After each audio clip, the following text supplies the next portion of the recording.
17031 Whopper. We'll call him a Southern Group. Eastern Group is 50 east of Whopper. Eastern Group now turning Golden Angel. Understand, cleared to kill. Leader, past the line now. Cleared kill, cleared kill.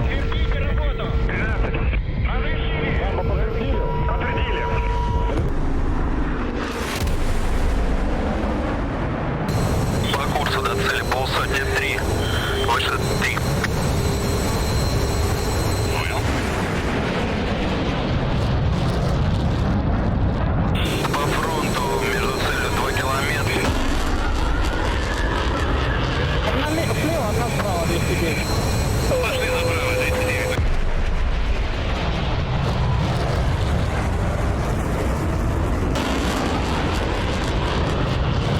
Наблюдаю, работаю по ней. Десятку наблюдает? Нет.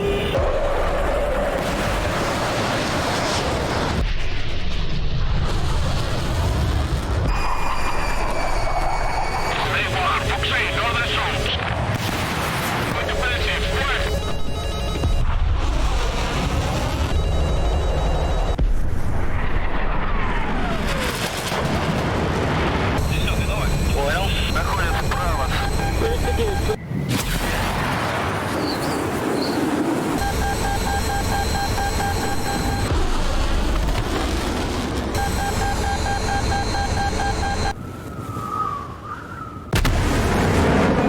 Иду за паром второй.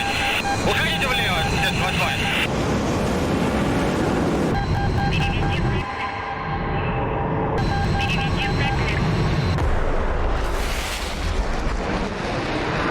Пошел второй, за нами.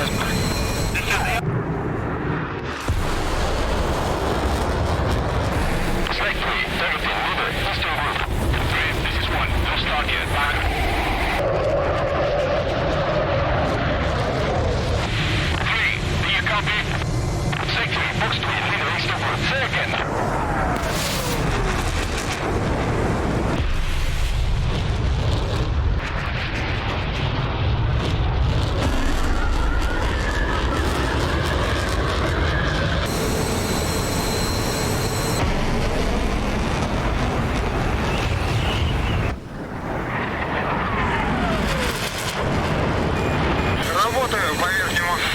Давай, выхожу вправо.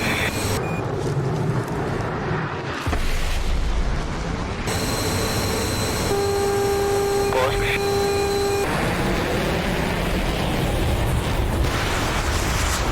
Понял.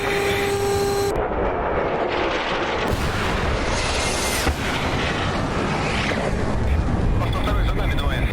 Огонь, огонь! Понял.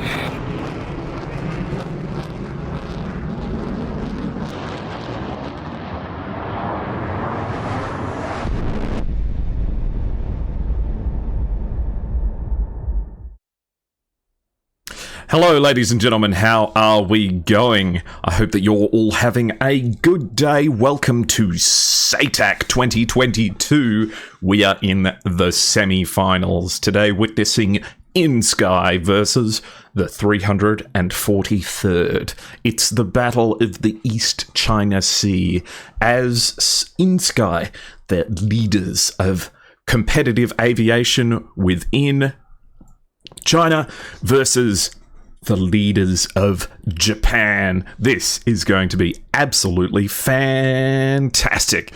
First things first, as always, we have to figure out which map we're on. So, without further ado, let's have a quick look. We have 12 options today, and we are going to press the button 3, 2, 1. Number 7, which brings us to Lavan versus Fajura. Oh my goodness. We're going to the Persian Gulf. It's going to be spectacular. Okie dokie. So I'll hand over that information now, while we've got everyone getting ready.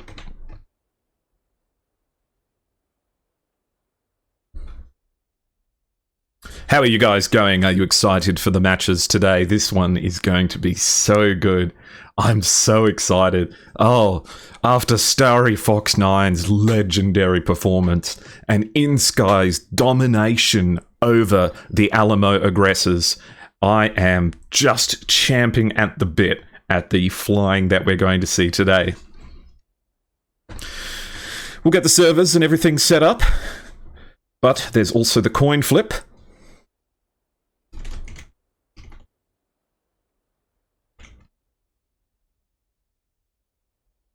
Which decides who starts on red and who starts on blue.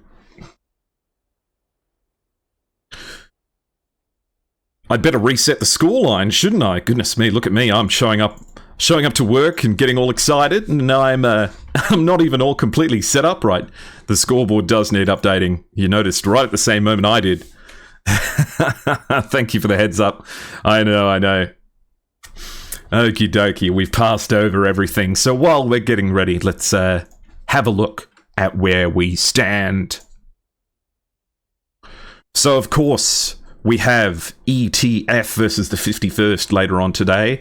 And at the moment, we have 343rd versus inSky. inSky overcoming Alamo to reach where they are now. And the 343rd overtaking SPQR to get to where they are. And that was an epic battle. Important as well to say thank you to the sponsors for this event: Heatblur, Eagle Dynamics, Magnitude 3, Decker Ironworks, Razbam, TacView, and Lot ATC. We will definitely get to see some of their tools in action today. We have all kinds of participants in this kind of competition, but seeing where people have got themselves to has been an absolute thrill ride. Were any of you here last week, or in fact was it the week before, that we saw Starry Fox 9 earn themselves an ace in a single flight? An epic battle. All the odds were stacked against them, and suddenly we had Starry Fox 9 against all odds, and with a little bit of outside help, managed to overcome impossible odds. But it's going to take more than a single heroic individual effort to overcome the powers that be in inSky, a team that just absolutely flies like nothing else, because this isn't about how well you know how to taxi from runway Alpha to taxiway Bravo. This isn't about how well you know the NOTAMs for your individual aircraft. This isn't about who's got the best, most realistic setup in any given situation. This is about who can do the best in PvP, and we are at the semi-finals.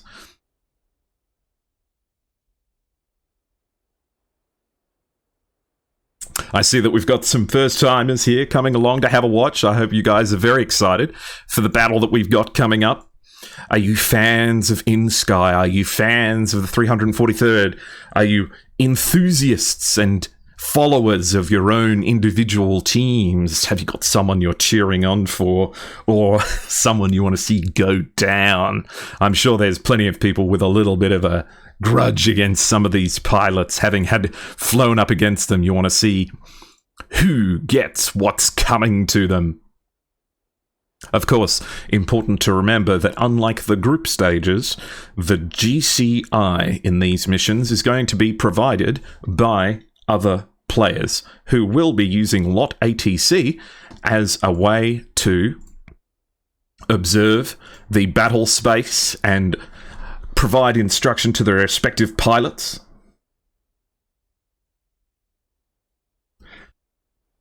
Kindly will also be provided with TacView support for this, which will provide us with instant analytical knowledge of the ongoing conflict and the ability to pause and rewind. I look forward to showing you what that has in offer. No grudge, just mad respect for Starry Fox 9. That's the right kind of sportsmanship, because at the end of the day, we're here because this is our favourite. This is what we love to do, and this is what it's all about. the best pilots, giving the opportunity of a lifetime to go up against their peers. And at the end of the day, we'll all sit at the bar and share a drink and reminisce about the battles that we have been involved in. It's the best. I absolutely love it.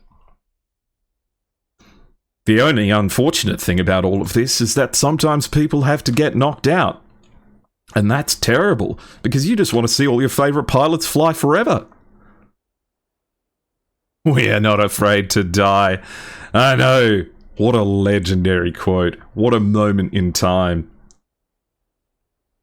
We're waiting for the kindly organisers to get everything set up in the back end as we gather up our teams and players. It is extremely exciting. I see we have AlphaGator here from SPQR coming along to watch the team that they heroically fought against and had them on the ropes. Oh my goodness, so I'm looking forward to seeing whether or not they rely on that same level of scrappiness that they needed to claw their way past SPQR to get where they are. And of course we have Riker as well from ETF, their battle happening at, I believe, 1600 Zulu time? Let me double check my information. 1700. There we go. 1700. So the match following this one will be ETF versus the 51st. The organisers of this event. And ain't that going to be a treat?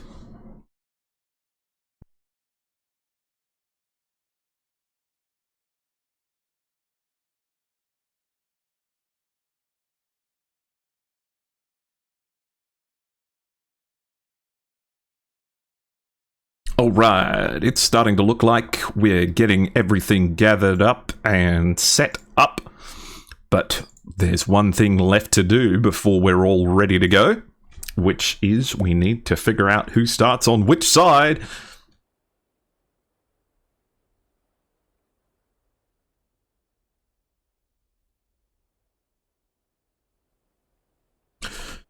And I have to ask, heads or tails? Heads or tails? I need someone from 343rd or from inSky to say heads or tails. This is the way. Hey, Yambo, welcome in. Representatives of the 51st, no doubt, scouting out their potential opponents for the final. For the final, should they be so blessed as to make it all the way there. But no one's willing to provide me with heads or tails. Oh, no.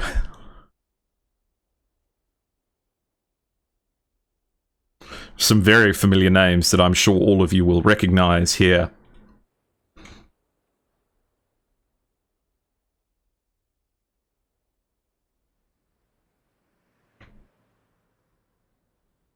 Let's check everything's looking how it should.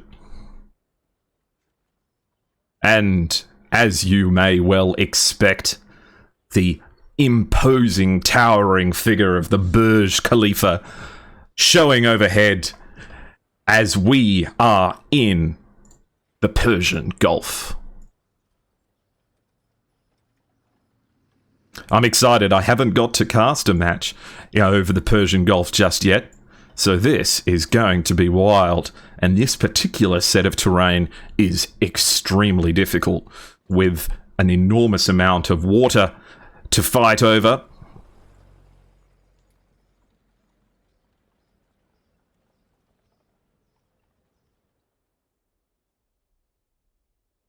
The terrific overview of Dubai.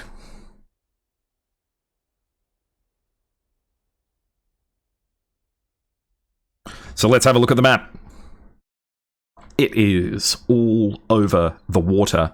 Over on each side we have the Levan versus Fallujah airfield. So let's see if we can just make sure where they are. Here we have Fajira. Oh man, I'm going to pronounce this incorrectly the whole time. I need someone to pick heads or tails. To pick who picks red or blue.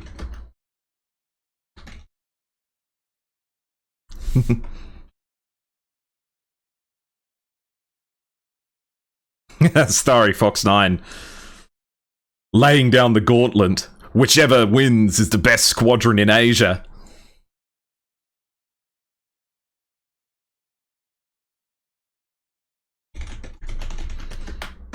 Pick heads or tails. Anyone. Anyone.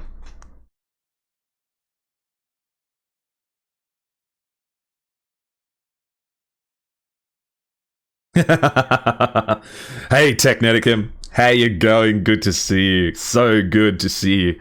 Don't forget to chuck out a ping to everyone on that stream announcement. Pick heads or tails.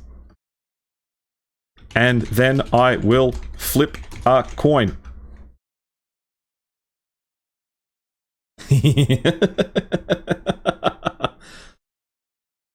Oh, I guess they're just gonna...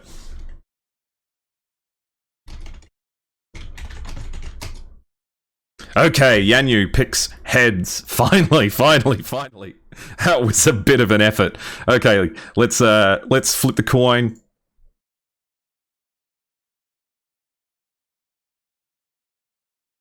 Heads! Okie dokie.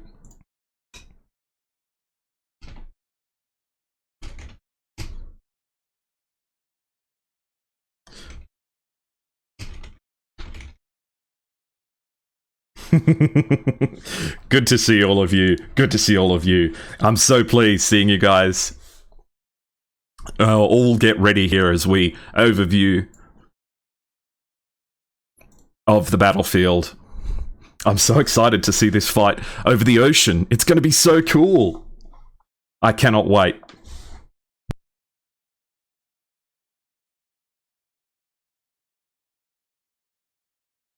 A very bare map. A massively bare map. I wonder if that will inform their aircraft choices. Because this is going to see who's got the moxie to fight over the water.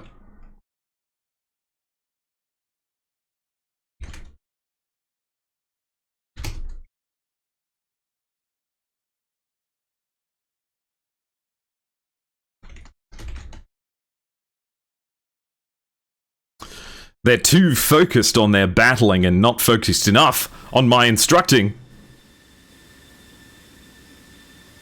But, sure enough, we see everyone getting ready and getting into their planes. Never mind, they're not interested in me. Understandable, understandable, they've got other things on their mind.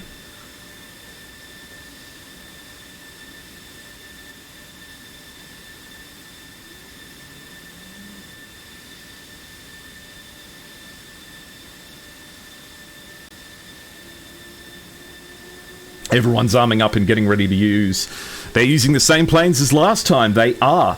It looks like inSky is electing to go with the exact same setup they had before, with 4 F-16s and 2 F-15s, of course. We have Wu Wei, we have Yanyu, we have HTWJ and Dreamwalker on the F-16s, and we have OVO and the 3 question marks on the F-15s.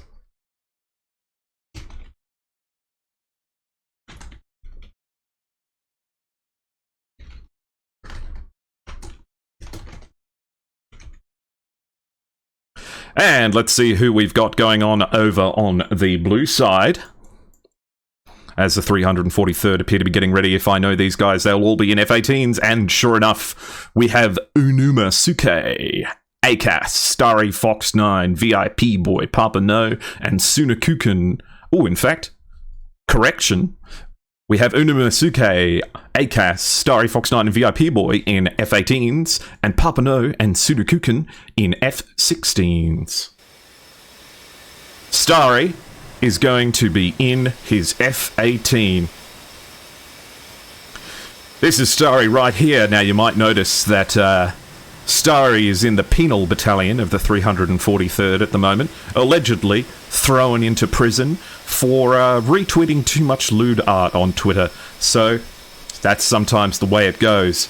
But we see that there's a good reason that they are referring to this as whoever wins get to be the kings and queens of Asia, because inSky is a Chinese team and the 343rd is a Japanese team. Of course, there is nothing but love amongst all of these people for the aviation experience, but there is a little bit of country-to-country rivalry. So while we're waiting for everyone to get started and moving along, let's have a look at some of the tools that we have access to. So, if everything's working as expected, you should be seeing the venerable tool for all flight analysis, TAC View.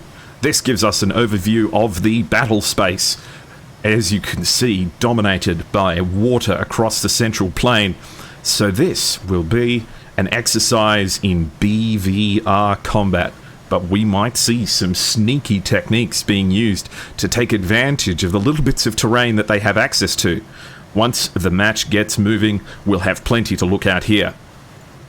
Now, as I said before, we are having the benefit of Lot ATC here at the moment, which is the GCI tool. So those of you who are familiar with the term GCI, or Ground Control Intercept, will understand that this is a tool used to provide radar data to viewers and, as a result, have that be passed on to the pilots. So GCIs for both teams will be providing the AWACS data for all of the participants of this match, and we'll be watching from the blue perspective as we see the operators being able to see the planes at the start, and the only radar contact we see at the moment being the red AWACS.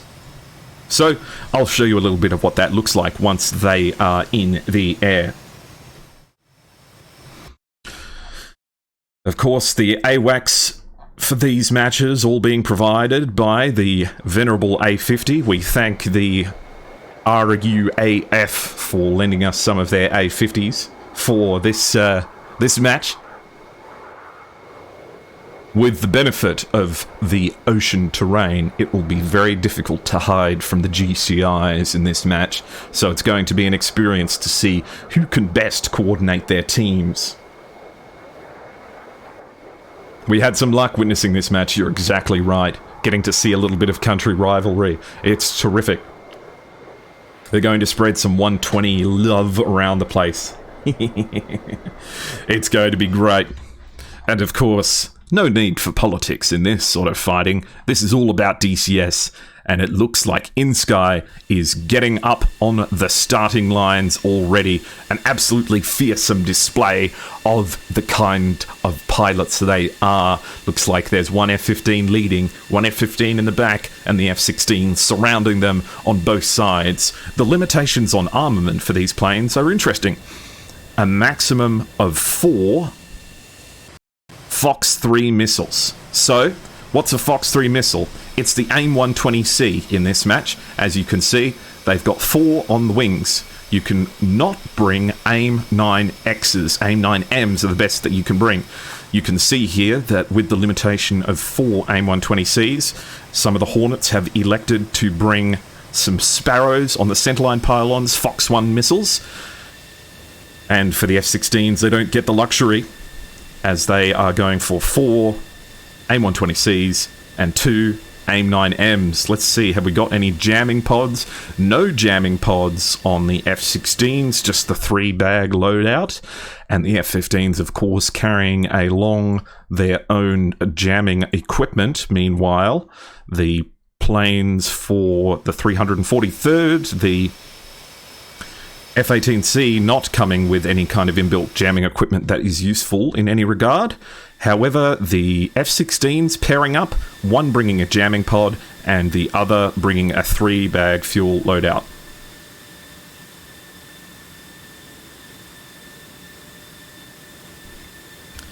inSky is reporting ready, and I'm sure we'll be hearing from the 343rd very, very shortly. F-14s would be good for over waters with the AIM-54 being hitting. I know, interesting that we didn't see any of that in this, but of course there's still plenty of time. As we see all of the pilots lined up with their beautiful liveries. I cannot wait to see what they have in store for us. This is going to be such exciting fighting. I cannot wait to see the distance on some of the shots that we get up here.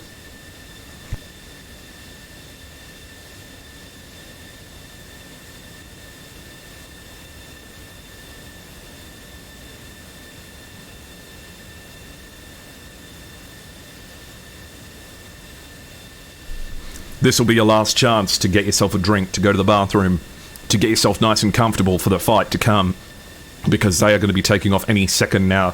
So if you haven't got everything you need, then you best not be wasting any time.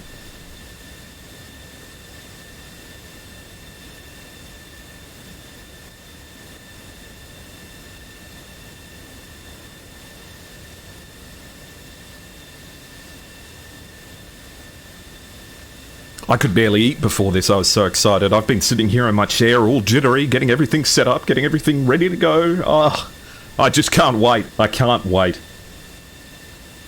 Thank you for all of you being here, and thank you for all of the support that you've shown me during this event. Certainly all of the follows and subscriptions and everything else I appreciate enormously, but most importantly I would like to thank the organisers, the 51st and the 100th KIAP, for allowing me to be a part of this terrific bit of aviation gaming, and I cannot wait to be a part of it. A nice hot warm shower. Everyone's got their pre-match rituals. Well, let's chuck up a poll while we're waiting.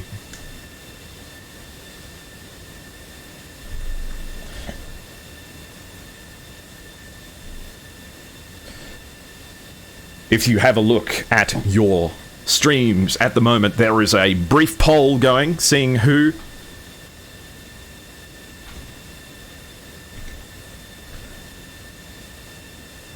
okay.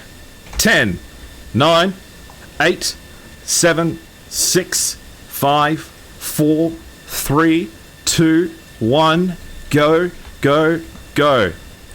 And that begins round 1 of 343 versus inSky. As we see the inSky F-15 leading the way, being the first to take off from the runway, with the 4 F-16s following in. They'll be taking off shortly. The match is on. The F-15 taking off on the runway. Come on, give us some afterburner action. The F-16 starting up and getting ready to go. And there we go, the first pair of inSky F-16s heading down the runway and getting ready for a bit of serious combat. Meanwhile, our friend Starry Fox 9 taking off from the runway in pairs of F-18s leading the way, with the F-16s coming in behind.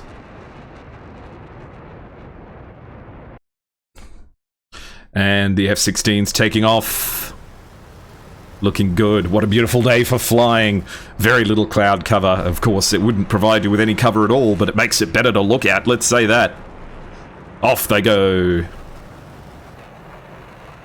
Of course, the 343rd F-16s, one of them electing to take the 3 fuel tank option, and one of them bringing along the jamming pod.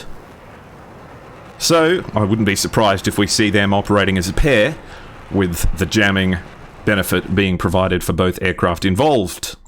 Now, here's how it works. Once the team enters the circle in the center, they have 5 minutes to hold it uncontested. If the enemies get in the circle as well, then it's a fight.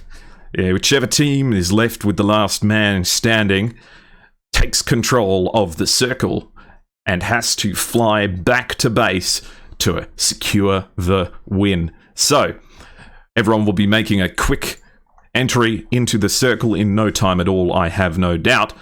And we will see who will be left standing at the end. Starry Fox 9, a member of the controversial penal battalion for the 343rd, allegedly put into jail for retweeting too much lewd art on Twitter. We've all done it, and Starry Fox 9 is unfortunately having to face the consequences. But legendary status was supported somewhat by having had won a 5v1. 3 strikes on from Horny Jail, and for some reason Twitch did not let me know the results of that poll, which is fantastic. I'm really glad that it did not tell me who won that poll.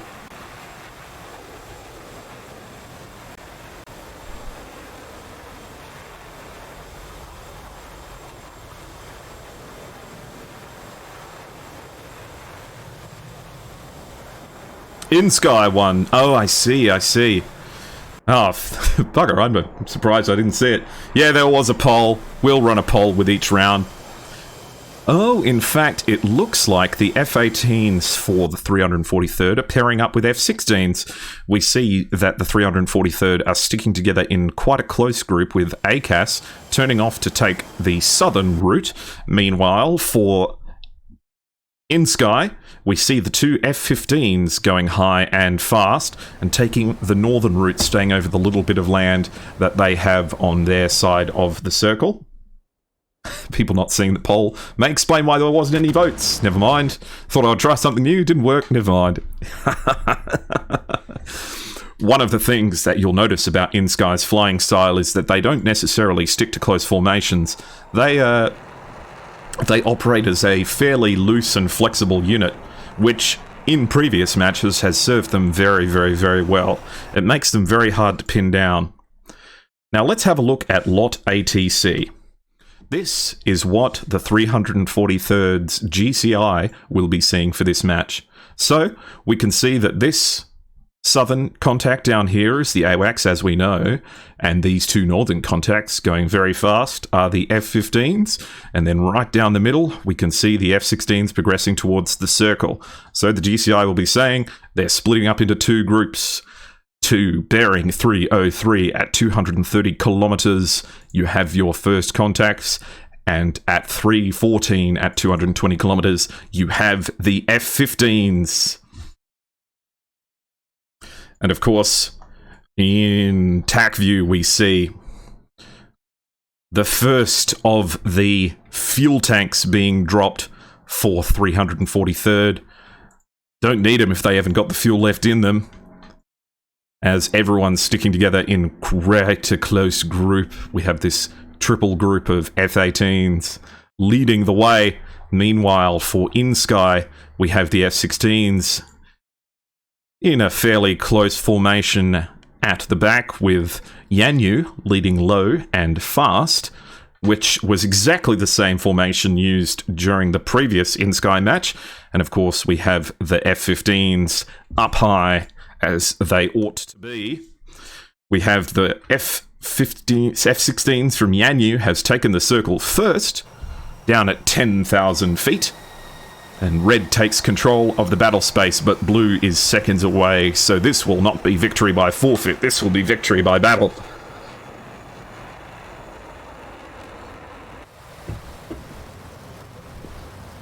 And just look at that terrain. In fact, you can barely call it terrain.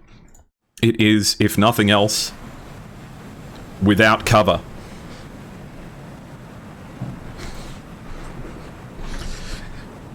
The 343rd's F-18s staying in a 3-pair wedge formation, heading into the battle space and leaving the last bit of land that they have for cover.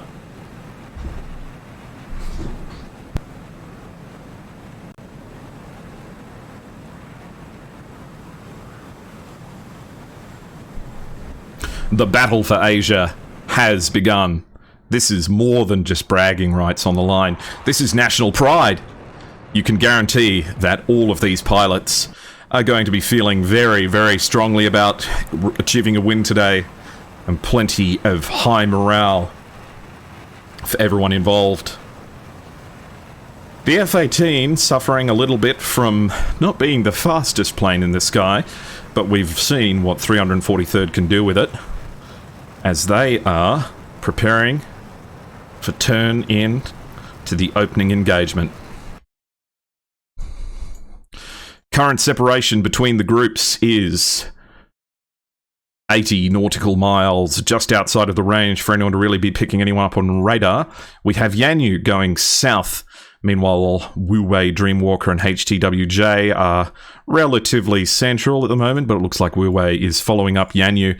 These F-16s separating up into two distinct groups. OVO going at absolute light speed, Ori at the northern portion of the circle, and turning in to potentially put down some damage towards the close-knit 343rd as they are heading into the conflict area.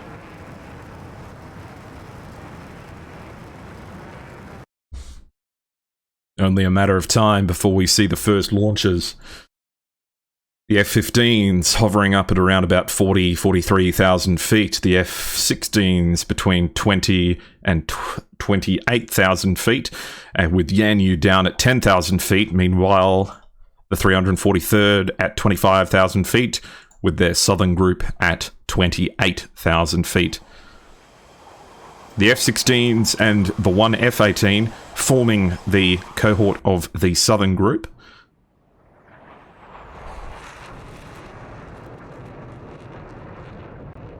As they get low and break. I think OVO is lining themselves up for what may be the opening shots of this event.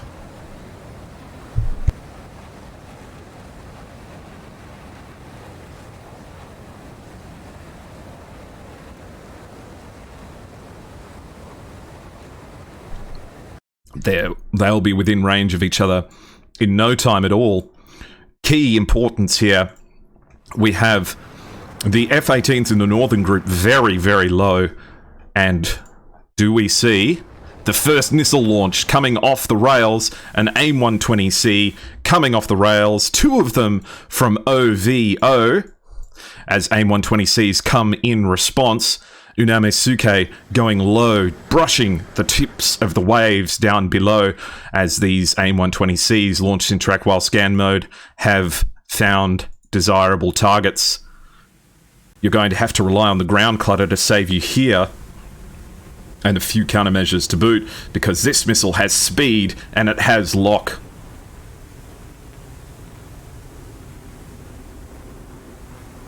Looks like it has been spoofed by the ground clutter. If you're not careful, though, that might catch up. No one down so far. Still a 6v6. The 343rd's AIM-120Cs running out of energy quickly, climbing up to that high altitude to attempt to intercept that this AIM-120C doesn't know when to give up. Making almost direct eye contact with the 343rd. Perhaps the plan here is to exhaust them of missiles, as we see Starry Fox 9 making their way over one of the few pieces of land, this island down here. But there's no hills to hide behind down here. But if you get creative, maybe you can use a building if you're not careful. A relatively close and cohesive 343rd getting stuck into the inSky group. This is going to be where it all happens. Meanwhile, the second F-15 making an attack run down towards the low targets amongst the group in the south. VIP Boy launching an AIM-120C up towards the southern F-15 as it's looking very short range. Ooh, an AIM-7 launch from Starry Fox 9. We'll keep a close eye on these missiles as they go each way. This AIM-120C going at light speed. Launch against VIP Boy most likely, but it's got the speed to intercept a whole bunch of people. Sunukuken looses an AIM-120C as well. This looks like it's going to pass right overhead. Ooh, this is going to be close.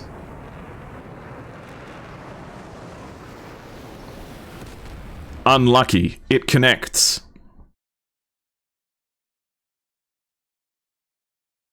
So that's one down for the 343rd. Difficult situations. Their AIM-120Cs in response, not quite having the energy to reach out and touch any of the members of inSky. But Starry is taking issue with that fact, looking for the targets that are visible off his nose. This is not BVR combat anymore. This is within visual range. Who knows how their machine works better? An AIM-120C launch against Starry from Wu-Wei. Lost into the water. Starry Fox 9 using the low cover to save themselves. AIM-120Cs back and forth between Unume Suke and VIP Boy and OVO.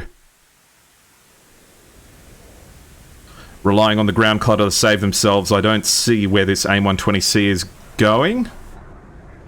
No connection. Still safe. This is terribly, terribly difficult. Sunikuken looking like they're the one that's going to be launching next. And, of course, off goes on the rails. An AIM-120C launch. Quite close against HTWJ, it looks like. With speed, a second launch against Yanyu. These ranges only 7 nautical miles.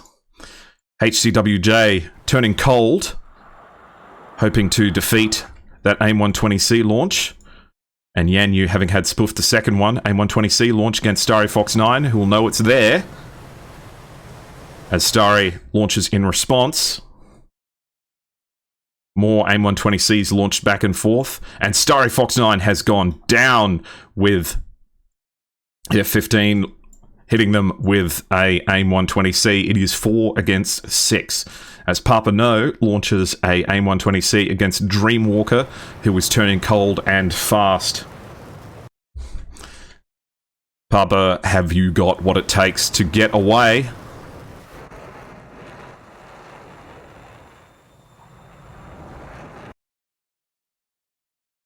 AIM-120C launch against Sunikuken, who's got nothing but ground clutter, and it just misses by centimeters. Oh my gosh, you would have seen that splash and been very, very stressed. VIP Boy launches an AIM-120C against HTWJ, who launches one in response. HTWJ turning very cold very quickly, using the countermeasures to get away. Meanwhile, this AIM-120C launch is going to have to be spoofed with ground clutter, and it looks like it has fallen for it well and truly. Into the water it goes. AIM-120C launch from VIP Boy against Yanyu. Quite close range as Yanyu launches one in response. The distance between them only 6.5 nautical miles. Both these missiles having what it takes to get away. VIP Boy less than 100 meters above the ocean. The AIM-120C launched against them trashed. Still, all pilots up and active for inSky. Only 4 left for 343rd. And the notching and countermeasures doesn't work for one of the F-16s for 343rd, as Papano looks for revenge with an AIM-120C launch against Wu-Wei, who is high and fast. A second AIM-120C launch against OVO, as AIM-7s and AIM-9s coming off the rails against all of these targets. So many missiles in the sky, who knows where they're going to go? And it looks like it was a wing rip, quickly followed by a missile impact for VIP Boy, who goes down. Unumasuke takes a AIM-120C, and this may well be a clean sweep with Papa No, the only plane still in the sky for the 343rd. A disastrous start for Japan. But still missiles to fire. The game is not over yet. As this missile comes off the rails at a rate of knots, but it's only an AIM-9. Meanwhile, this AIM-120C has not got track. HTWJ launching 2 AIM-120Cs. Those will be tricky to dodge without ground clutter. Oh, Jesus! And not even getting that low will save you.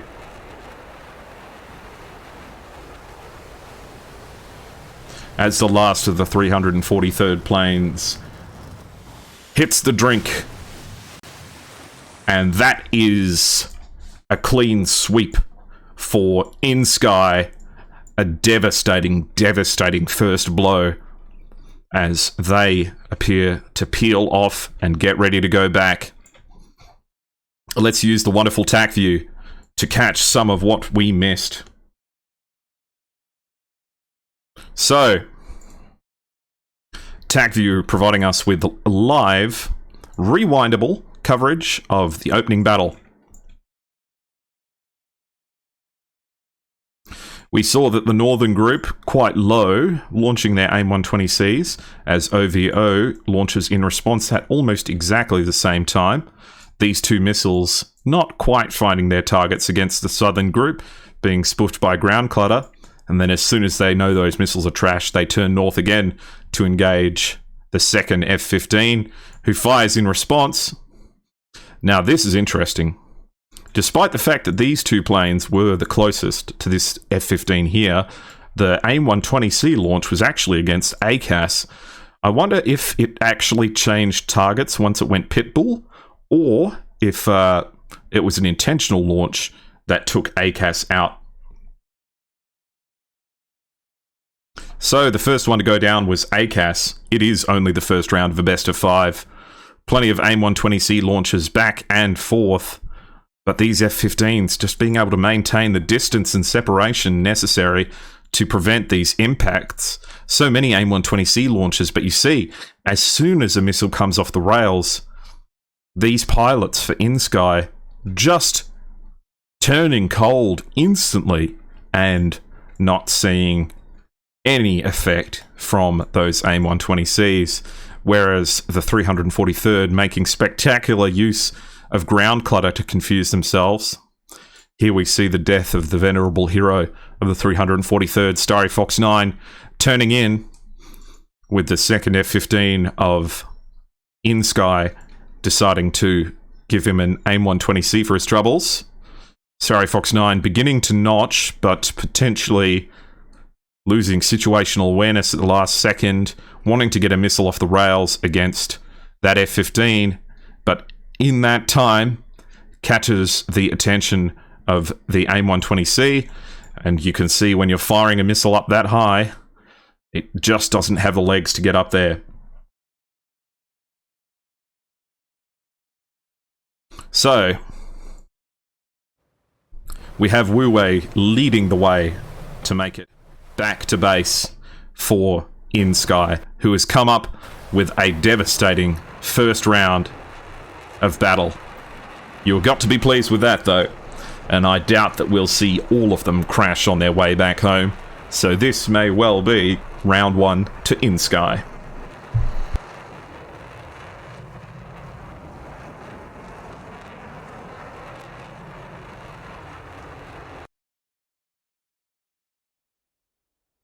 Let's have a look at how many missiles they used there. No AIM-120Cs left for OVO. No AIM-120Cs left. Oh, in fact, one AIM-120C left for 1992. No AIM-120Cs or AIM-9Ms left for Wu Wei. 2 AIM-120Cs left for Yanyu.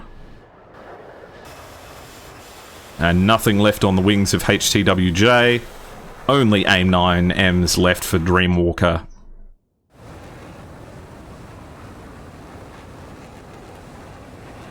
You like how inSky had their F-15s coming in rotation? Yeah. No, that was definitely an interesting tactic, and the way that they handed off the attack from one to the other was very clinical. These guys know exactly what they're doing when it comes to switching positions. I think one of the things that makes inSky such a threat is that the moment that they break off the attack and turn away, there's always another plane taking their place. I have no doubt they say, I've launched, I'm turning away, and someone says, I'm taking your place. And they've even got a little bit of time for showboating.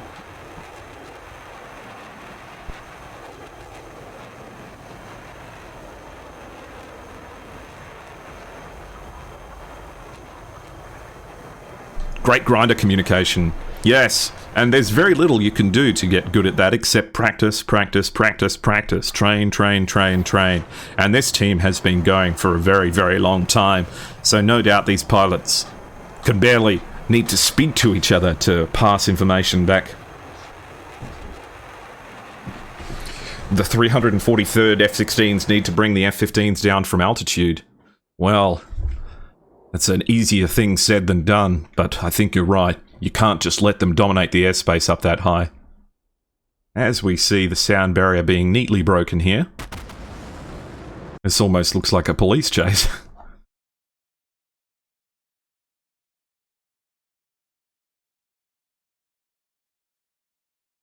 There we go.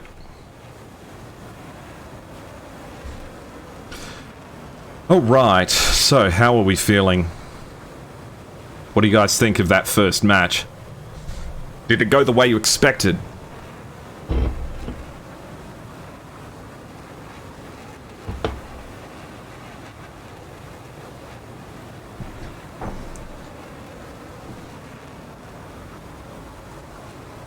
F-16s can go high and fast, it's true.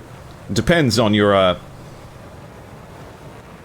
capacity to maintain your fuel, how clean you want to be. But you're right, the linchpin to the inSky plan is definitely something to do with the involvement of the F-15s providing the coverage for the F-16s to do the low work. It feels like you need to find some way to punish the grinder as they get heavily involved. Can't wait to see Su-33s versus F-15s. Oh, look. If you think there's one thing that can take down an F-15 at altitude, it's definitely an Su-33 also at altitude, putting those massive engines and that enormous lifting surface to work to launch those R-27ERs at light speed in the thin air. I've seen F-15s get caught off guard by it. More worried about the JF-17s at the moment? Yeah, I can imagine. ETF is going to have is going to make you earn your keep today.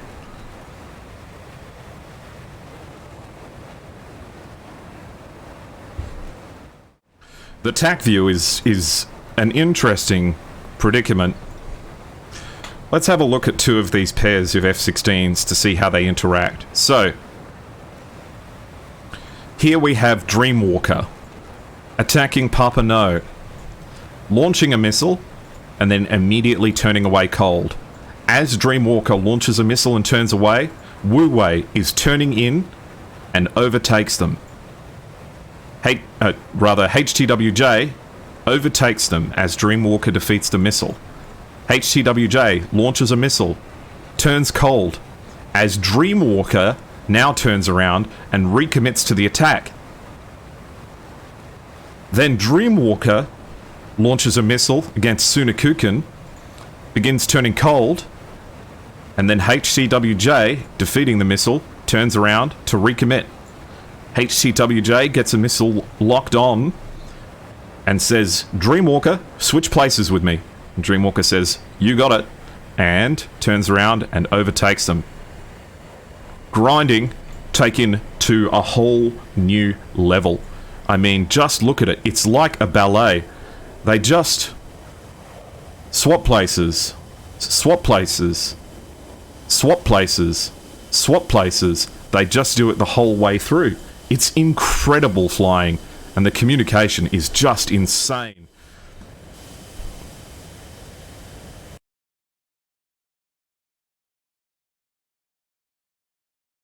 Looks like Wu Wei is going to lead the way for the landing.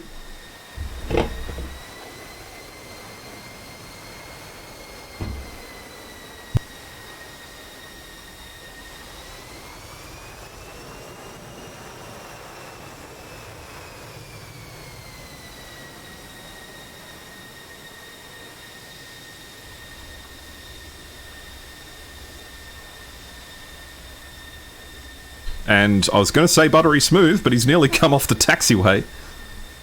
Never mind, never mind.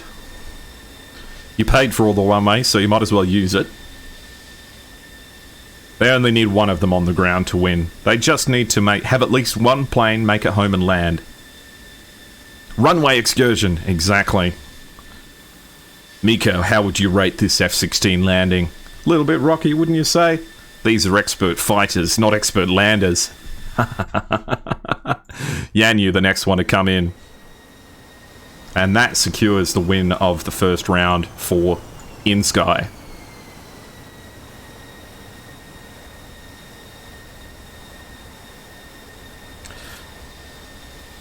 Something about inSky, very, very hostile towards the right-hand side of the runway. Definitely much more preferring the left.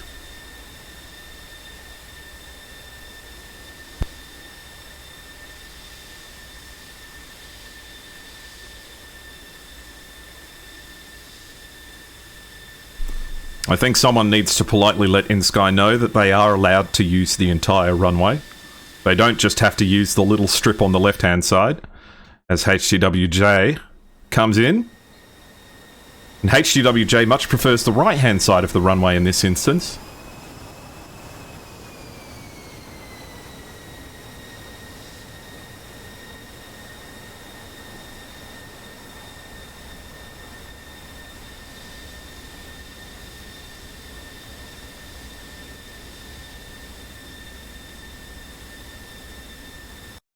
So it looks like the pairs must be Wu Wei and Yanyu are one grinding pair, and HTWJ and Dreamwalker are the other grinding pair.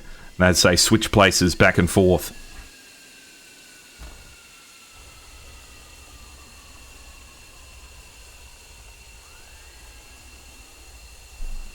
This F-15 using a little bit of aero braking. Looking good. Coming down gently. No, I think inSky are, they're, oh, I forget what the word is for it, but, people underestimate inSky because they're so understated, you know? They don't boast, they don't boast, they don't put out content, they don't do anything other than fight. They just cheer along and do the best fight they can.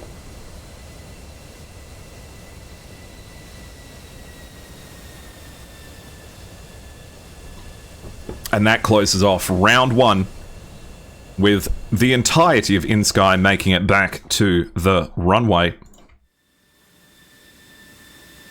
And it looks like the inSky boys, as is tradition amongst fighter pilots, they touch tips when they land. Which, you know, just checking that all of the parts of your plane are whether you expect.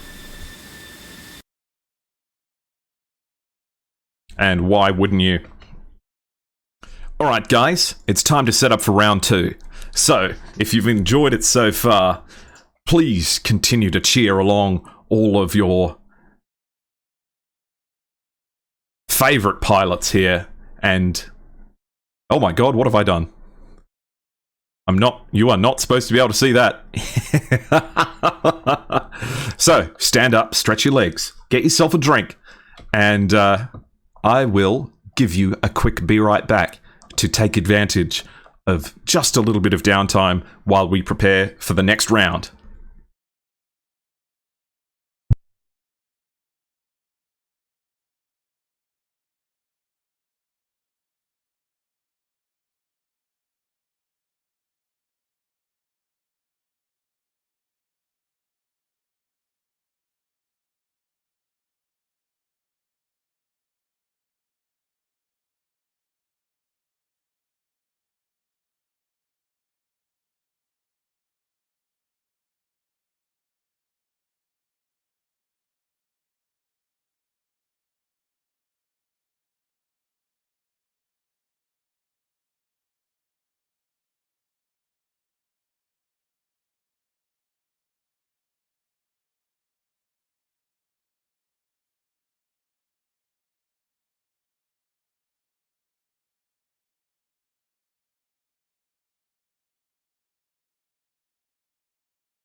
Alright, we're back with the teams switching sides.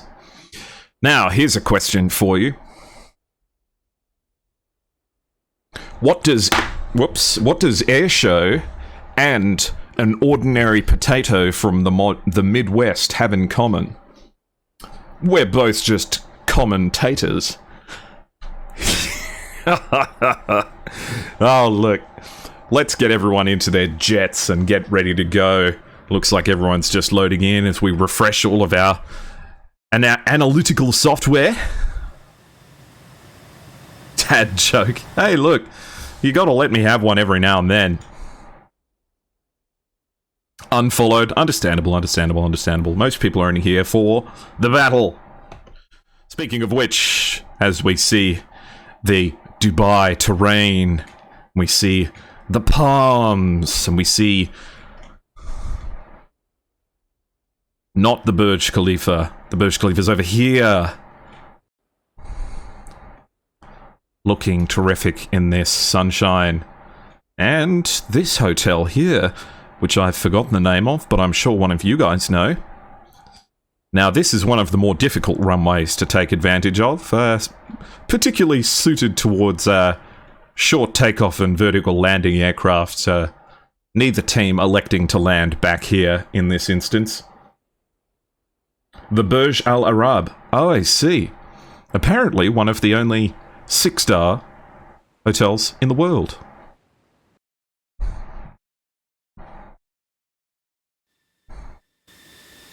Meanwhile, we witness the pilots from inSky taking off from the blue airfield this time.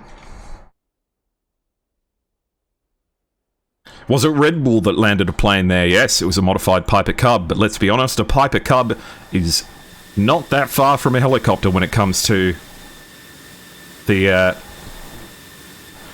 capacity it has for short takeoffs and landings.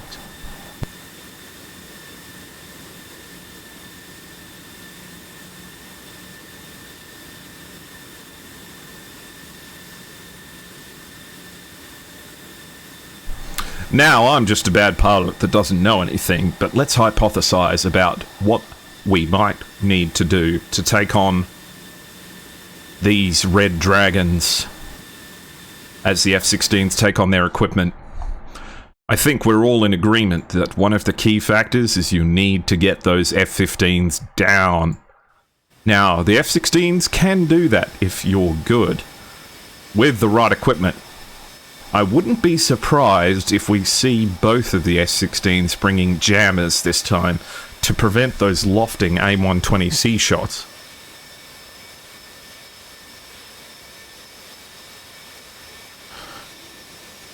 What I would do, and keep in mind that I'm an idiot, is I'd have both F-16s bring jammers, fly as high as they can, and launch early against those F-15s. Get them down to your altitude. And then once you have the altitude advantage, try and counteract the grinding that happens with the pairs of F-16s. No terrain masking. I think the 343rd is potentially resenting the fact that they don't have the Caucasus Mountains to hide in, because that would be perfect given the circumstances to get away from those F-15s. But that's the roll of the dice, really, when it comes to this kind of fighting. You have to be able to fight in all kinds of terrain, as Inumasuke is the first one to start taxiing along, followed by VIP Boy, ACAS, and Starry Fox 9 bringing up the rear.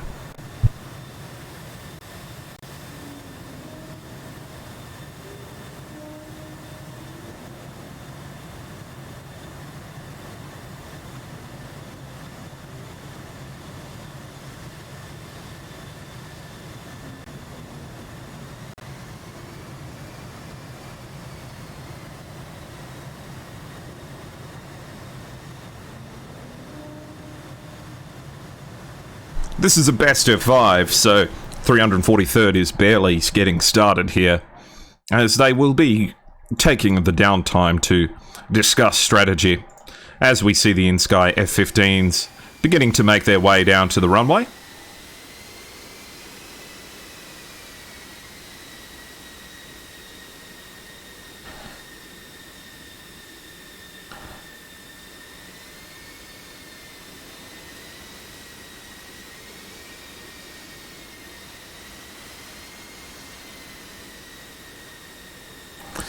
in your match versus the 343rd, you were GCI and you couldn't see where Starry Fox 9 was at the end when he was down in the valleys.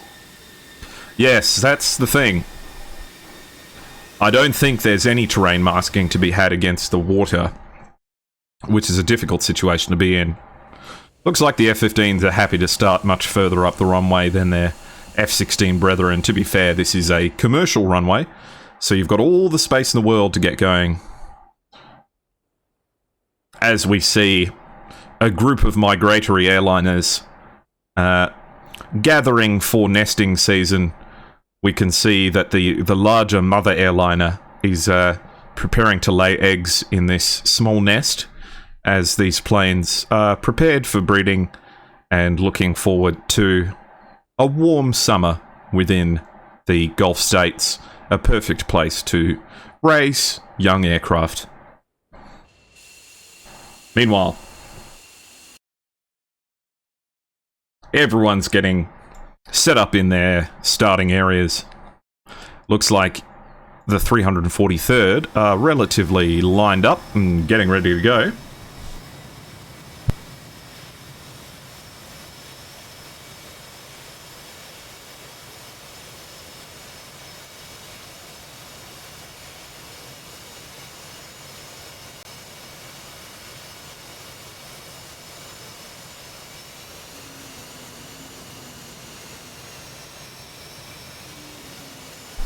Looking good.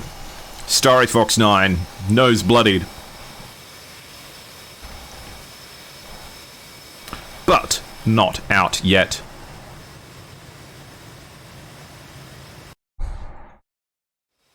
VIP Boy and Uname Suke. Both great pilots, both looking for revenge.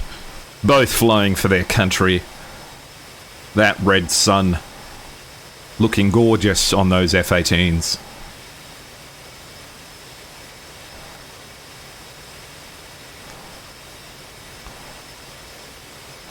Take a deep breath and focus your eyes because it's time to fly again.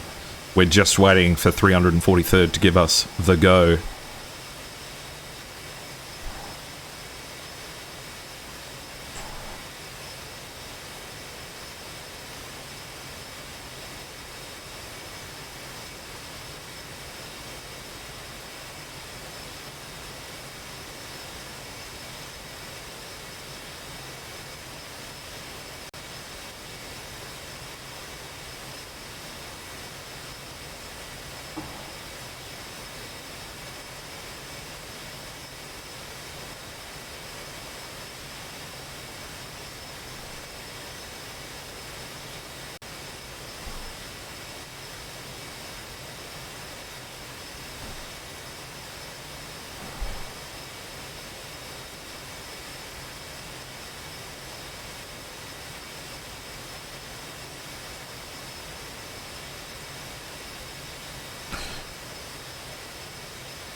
I hope Starry shows us that his skills are not restricted to mountain maneuvering.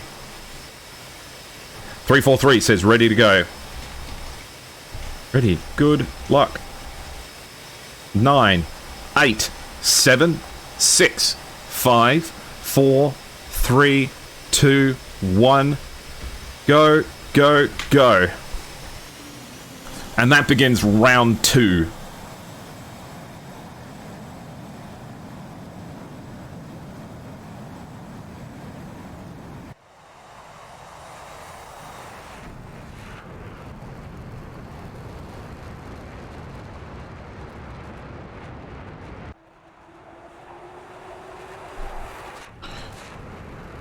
The 343rd, the pilots of Japan taking off down the runway, and likewise on the opposing side, OVO leading the way for the heroes of China.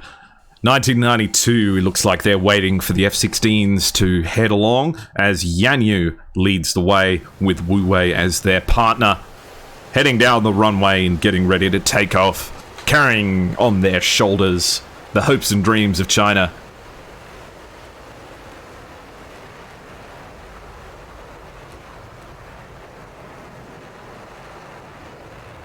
Their liveries looking beautiful in the bright sun of the Gulf state. We're seeing a different sort of formation from the 343rd at the moment, as we see that the lead group of F-18s, inSky and VIP Boys, sticking together, but ACAS and Starry Fox 9 happy to maintain a little bit of separation between the two of them.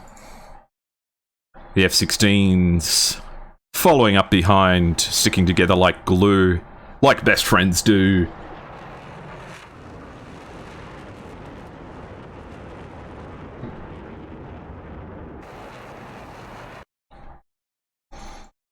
Heading straight down the middle, not opting for the same sort of tactic that they did the first round, with inSky in the north, with their two F-15s electing to enter the circle from the northern area and then attack southwards. It looks like OVO is making a beeline to mirror image, heading south, we're crossing over the Palm, and then potentially attacking from the north as the gaggle of F-16s continue to do their thing down the middle.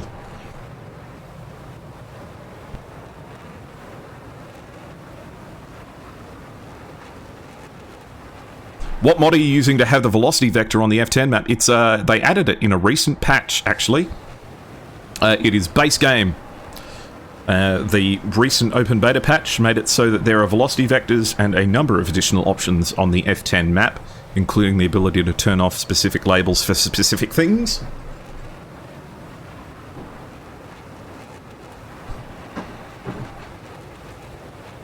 Alternatively, if you want velocity vectors on your planes, you can always switch the game's icons to the Russian iconography as opposed to the NATO iconography, and that will give you velocity vectors as well.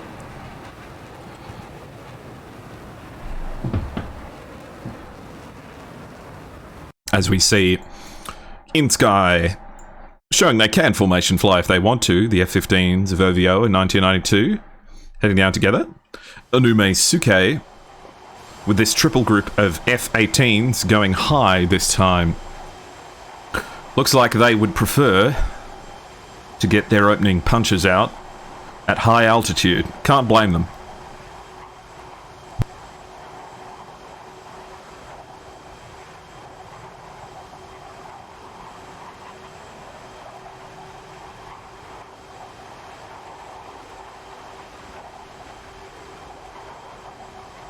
No one in the circle just yet.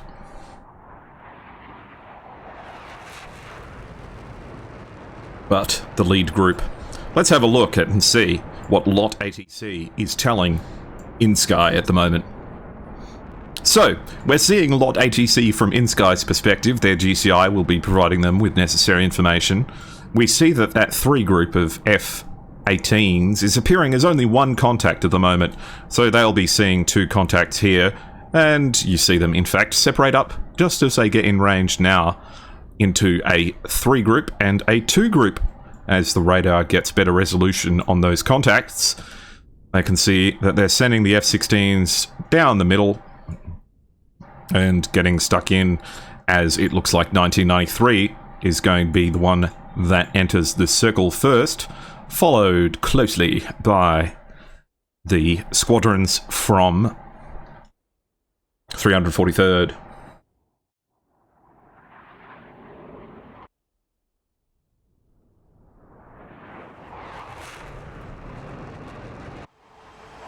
Blue takes control of the battle area with this 3 group, appearing only as one contact on the GCI at the moment, turning as a group, and the battle area is contested. These contrails looking gorgeous in the bright skies over the Persian Gulf. So, what's our situation? OVO down in the south, leading the way for inSky. Very high, very fast, very speedy, as F-15s are wont to do, passing 38,000 feet and climbing. And the sound barrier never stood a chance. Meanwhile, the F-18s operating in a group, turning just a little bit more northward.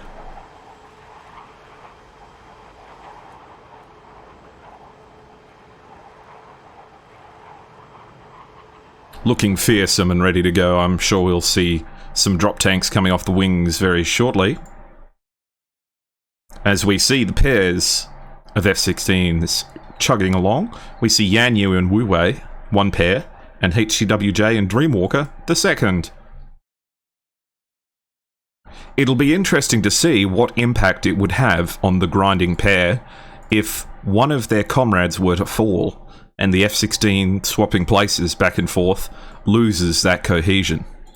OVO is leading the way by a long margin, going at over 1,000 knots.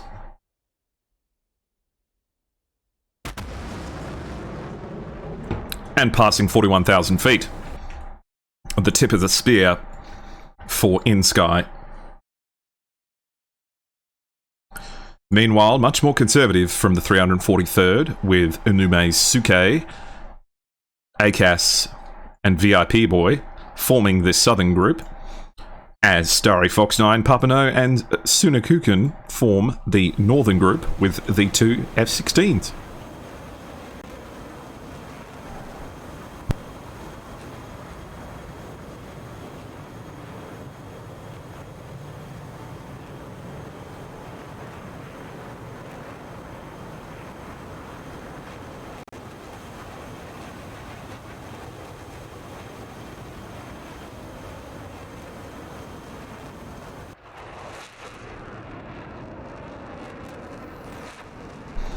Conserving fuel a little bit there, not leaning on the afterburner as so much, as it looks like OVO has received the instruction to head north. 343rd is going much higher this time, operating at 30,000 feet. Looks like they have given the order to break south and attack against a single F-15, and trading some of that altitude for tactical advantage. So, we see the group splitting up, one staying high and two braking at different altitudes, going low.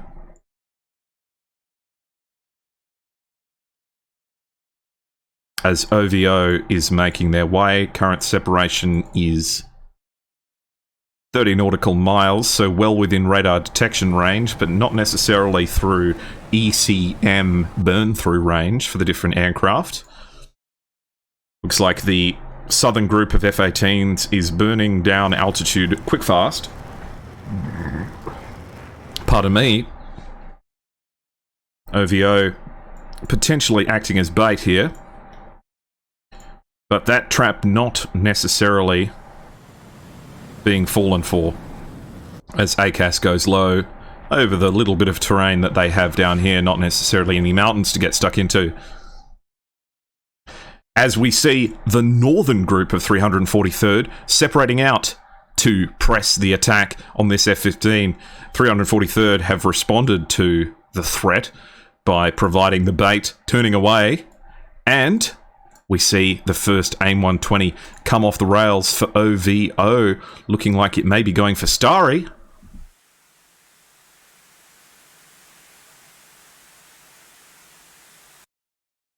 AIM-7 launch against the F-15, likely just to cause some noise. Starry potentially going to have to throw some shapes to spoof this missile. Would be a tragic loss to go down this early. Come on, Starry. Come on, come on. Come on, Starry. Oh, bad luck, and Starry eats the AIM-120. The plan didn't work. That AIM-7 spoofed. Terrible, terrible start. It falls on the other members of the 343rd to bring up and make them pay for that conflict. You can't rely on the ground clutter to keep you hidden when you're at 10,000 feet. You can't just turn cold in an AIM-120 from that high and fast. You're wrong. OVO at 41,000 feet. A massive blunder.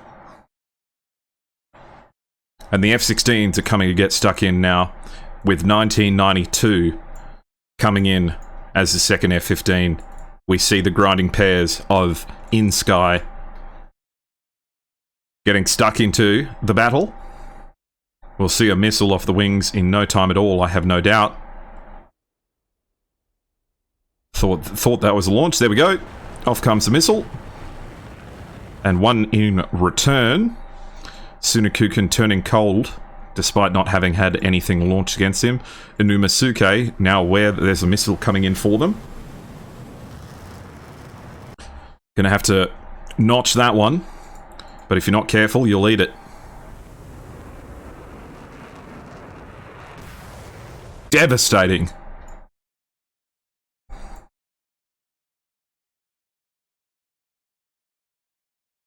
These AIM-120s from 343rd, just with no legs up at this altitude.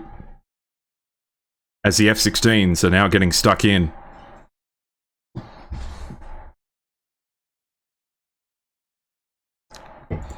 HTWJ leading the way for the inSky F-16s.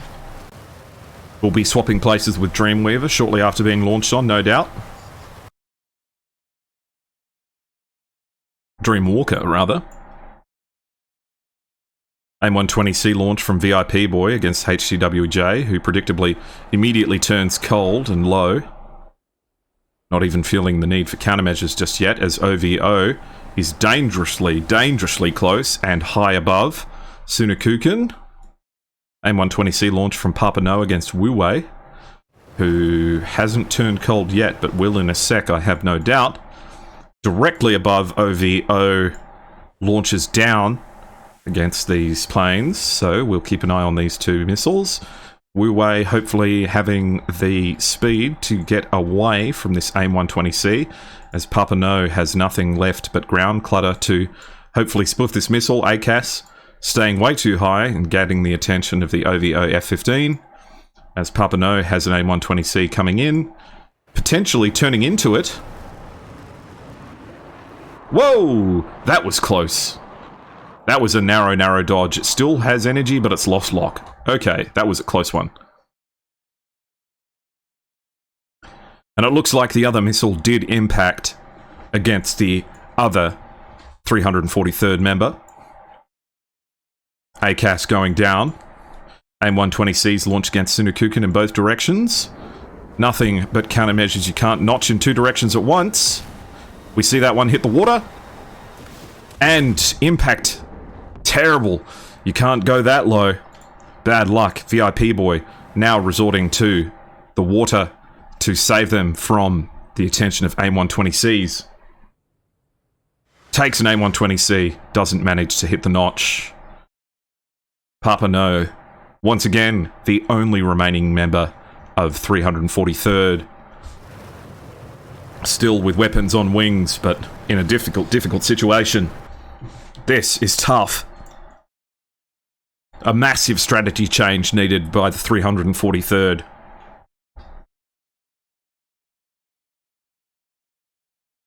Who seem totally out of their depth.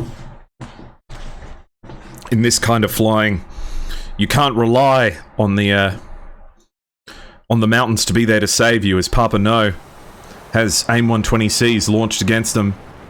Tanks away. It's going to take some serious notching to have any hope. Looks like both those missiles splashed, as HTWJ is flying hot towards these missiles launched in response, but they go underneath because they're locked onto Dreamwalker.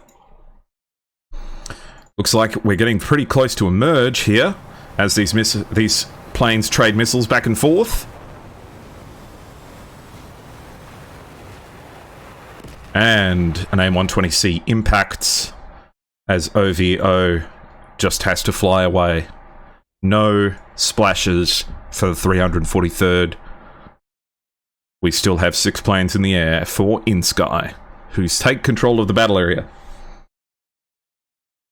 Once again, a clean sweep and a devastating result for the 343rd, who said themselves at the start of the match that this was the battle for Asia. Let's see how this played out. So we had these formations breaking up quite early on, with 2 of the planes going low and 1 dropping some altitude but not too much. OVO accepting the challenge, launching an AIM-120C at just massively high altitude and with enormous speed, Mach 4 off the rails. All that comes back in response is an AIM-7 from Starry. And when you're that high and the missile's traveling at Mach 2.7, Mach 2.5, still Mach 2, you can't just turn cold. And it connects. Starry, the first one to go down, must have been a devastating blow emotionally for the remainder of 343rd. We see enthusiastic launches from Sunakukan against this inSky F-15, but it's just never ever going to have the legs. VIP Boy launching as well, but just so ambitious against the target. The missile comes off the rails at Mach 2.5. The F-15 you're firing at is going at Mach 2. It's never going to catch it.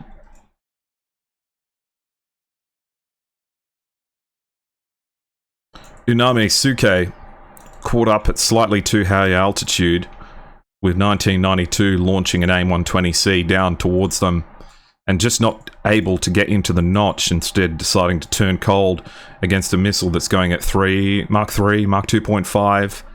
You're just never going to outrun it.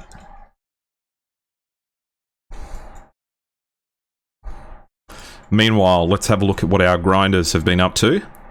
Yanyu launches first, turns cold. Wu Wei takes over the position, turns cold. Without launching, Yanyu takes over the position, turns cold. Wu Wei turns hot. The same sort of switching back and forth that we've come to expect. We see HTWJ and Dreamwalker crossing each other in the sky. And this was where I saw... This is where I was like, oh, they could have actually broken it apart there. We see launches from Papa No against Dreamwalker. So Papa No launches against Dreamwalker, who immediately turns cold. Now, and if in this moment the launch had been against HTWJ instead, then it would have caught him straight on the nose.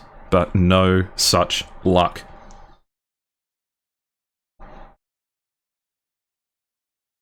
Because those missiles had the pace to hit the HTWJ at that altitude easily. But it's launched at the one that's already cold. Just a missed opportunity, it feels like. And we see HTWJ press the attack against Papa No, who just has missed out on the situational awareness. An AIM-120C launch, insanely ambitious against OVO, once again going at Mach 1.8, and the missiles already going slower than him before it even reaches altitude. It's just never going to get there.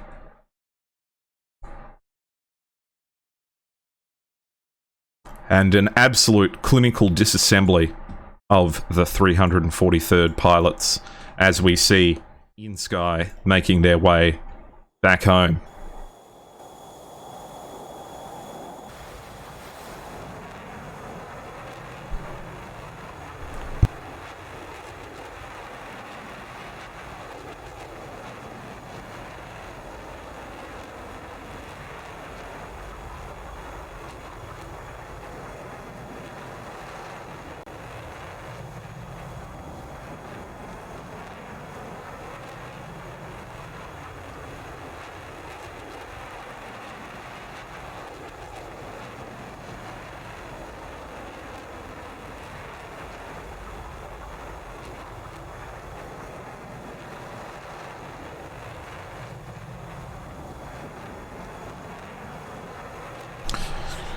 The next round will be match point for inSky, so it's going to take some real soul searching from the 343rd to make this work. Hopefully, they've had the opportunity to think about what happened in the last 2 matches and come up with some sort of plan, as this is looking difficult. And understandable too. The tactics and plan for inSky seem perfectly suited towards this kind of flying. 343rd can't change aircraft, but an F-14B could help against these F-15s. Get high and fast with AIM-54Cs. Yes, it was curious to see the 343rd decide to stick with their plane loadout. There are some questions to be asked about whether or not being inflexible with your plane selection, considering map, may potentially be a difficult choice to make.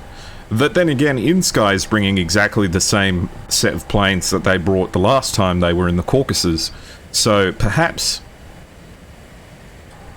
it is horses for courses, that's for sure.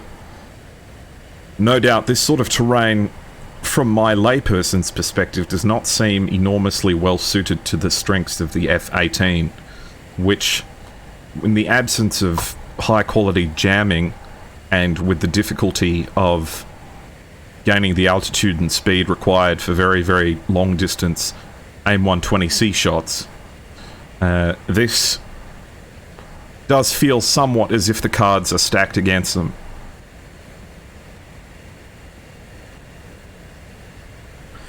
Maybe they'll need to get one of their F-16s super high and fast to try and block off the F-15Es.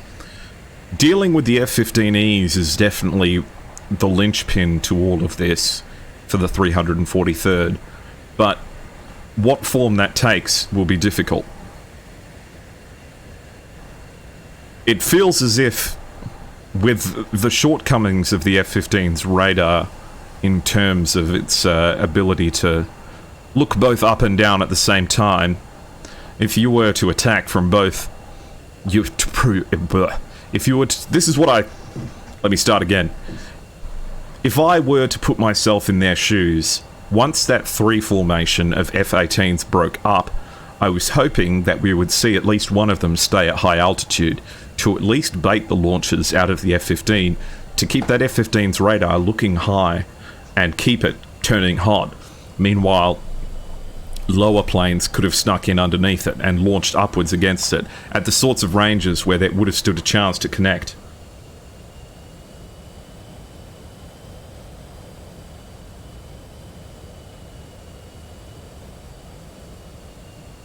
I'm reminded of the giraffe maneuver that was so threatening against a NATO Western aircraft during the campaign in the Gulf War of Iraq.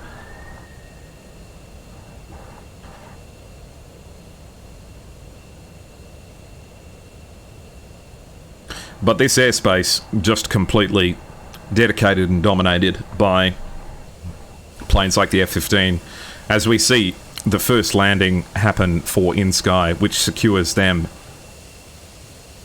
a score. And we see in chat Nuff Butter, who is doing the second match of today. If you want to catch ETF versus the 51st, then these are the guys to see. Nuff Butter will be hosting that match.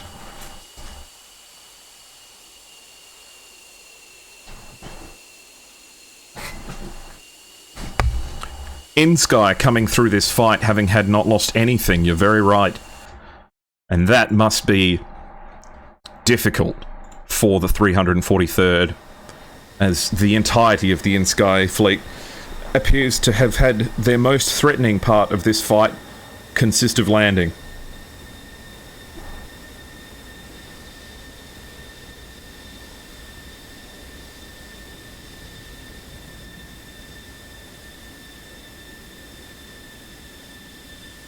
inSky, of course, a veteran team who have been flying together for a very, very long time. So, we're seeing what experience can provide, and the sorts of tactics and skill that can be involved in this sort of flying, the sort of unit cohesion and communication that you can come to expect from veteran pilots. There's a lot to be said for it.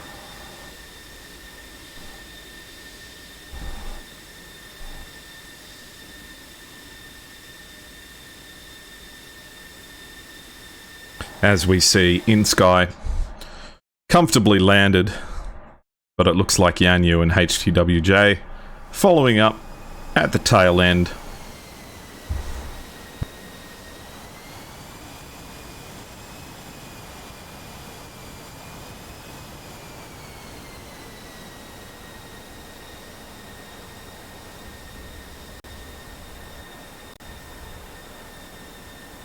While we're watching them land on the runway, please let me say thank you to everyone who has followed and subscribed and participated in this broadcast.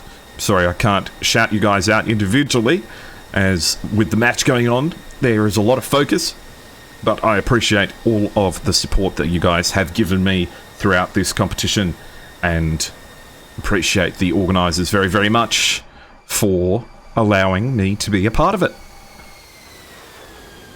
They are being a little bit cheeky, that's for sure. But why wouldn't you be? If your victory so far seems so absolute and so powerfully earned, it certainly means that you can potentially get away with a little bit of showboating. The last thing to check is whether or not these two planes will touch tips. These pairs. And the server goes down. Alright, so that brings a close to round 2.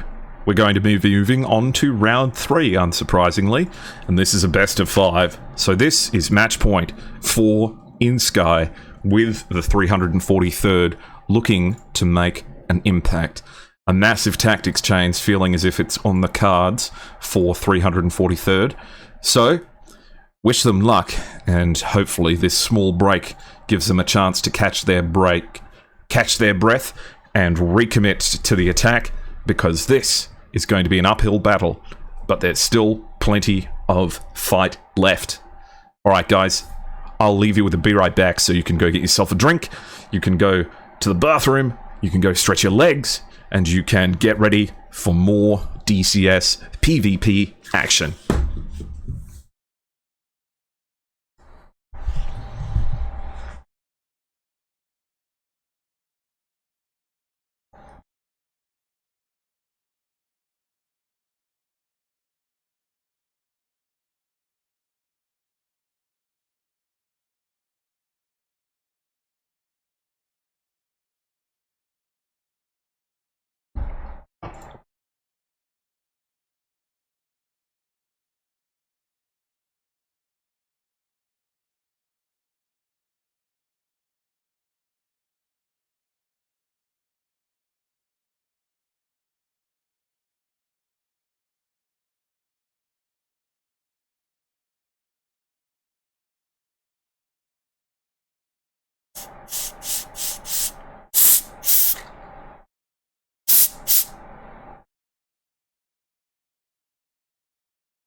Alright, we're back as we witness a battered, bloodied and bruised 343rd preparing for round 3. A difficult uphill battle lies ahead of them if they are to hope for any opportunity to make it through this best of 5, with a dominant inSky not having had lost a single plane yet. Morale can only be considered to be extremely low. But now is the test to see whether or not they can pull themselves together and hopefully make something of these circumstances. Meanwhile, inSky, having had employed the same strategy that kept them going all the way up until this point, are finding themselves witnessing enormous success. The Persian Gulf proving to be the perfect terrain to find them in, as there is nothing but water to hide you from these devastating AIM-120Cs, which have been launched from high altitude from the F-15 and have provided enormous chagrin to the 343rd so far. Hopefully, over the break, they have had the opportunity to discuss changes in tactics and overcome any potential mental fatigue that might be coming along.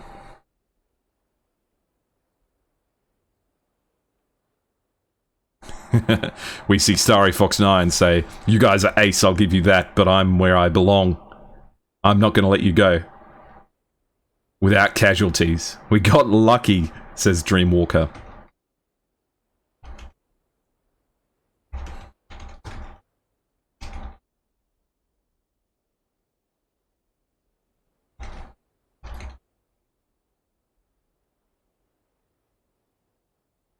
Starry making a personal promise that there is more to come, and they're not down and out yet. So, let's see if there's hopefully some enthusiasm and a power-up ready to happen amongst the 343rd, who are beginning at their home airfield again, where they started a new set of F-18s.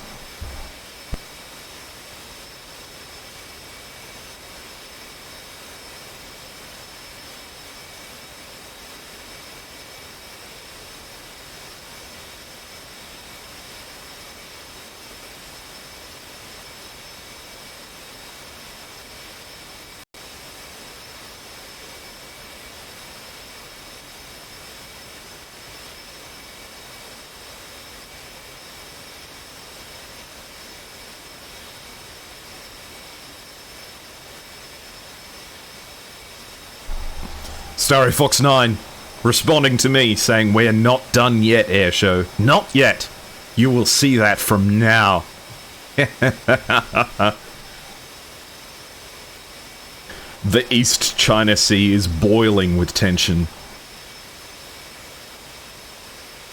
as everyone gets ready to take their starting points.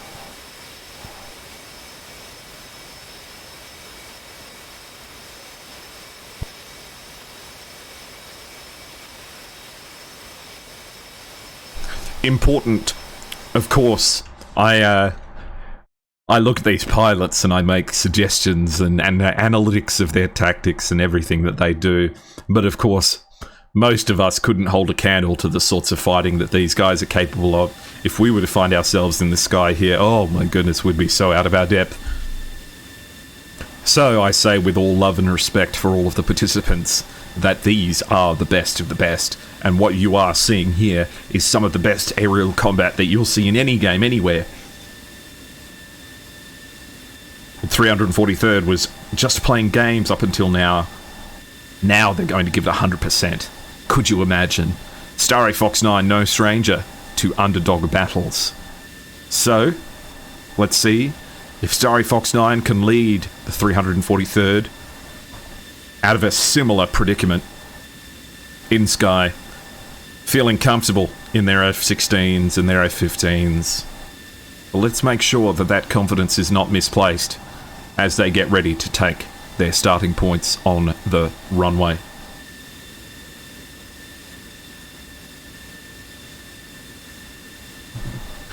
I'll leave you with inSky for just 1 second as I just prepare some things in the background. I'll be back in 1 second.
We see inSky in that familiar formation.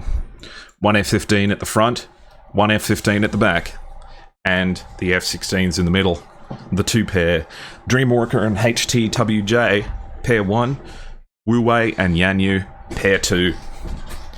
1992 and OVO forming the F-15 cohort. Meanwhile, 343rd taking their starting places. The venerable Starry Fox 9 sitting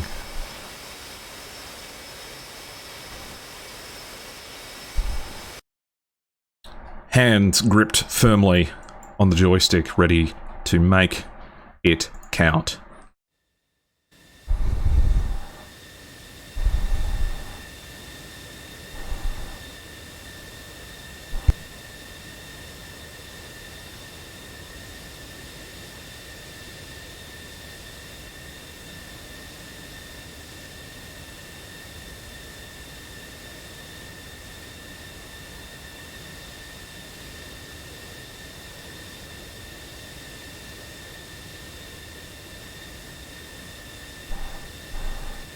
So, let's run another poll.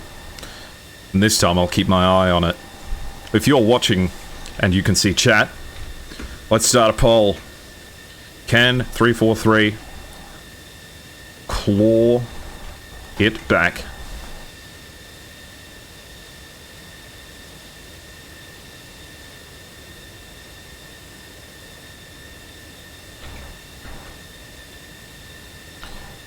Two minutes, give us your votes and see if you can tell me what your prediction for all of this is as we see the as of yet dominant inSky. You don't see the poll? Ah, never mind.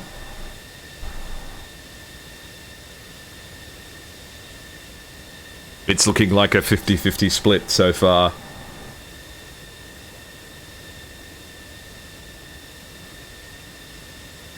For those of you just tuning in, we're at round 3, best of 5, 2-0, currently going the way of inSky. The Chinese versus the Japanese, with China, as of yet, unchallenged in the skies.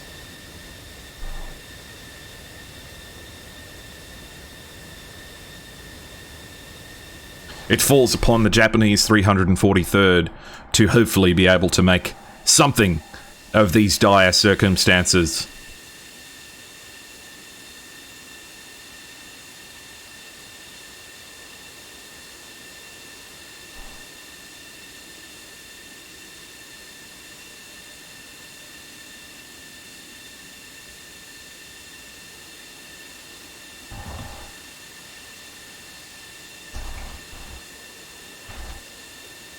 Both teams are ready.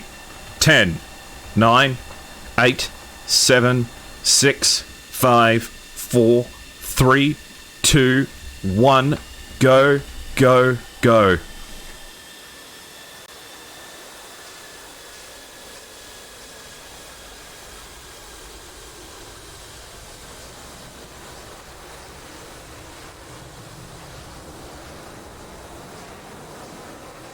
We see OVO in the F-15 leading the way as expected for inSky, as the pairs of F-16s will follow shortly.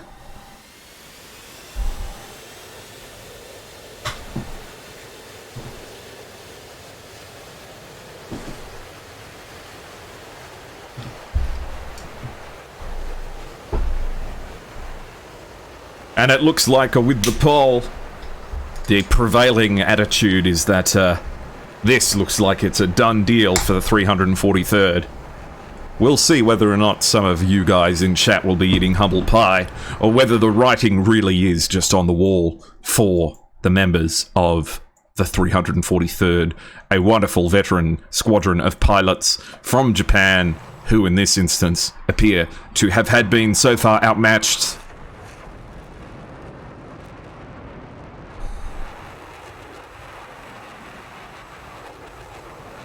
Okie dokie.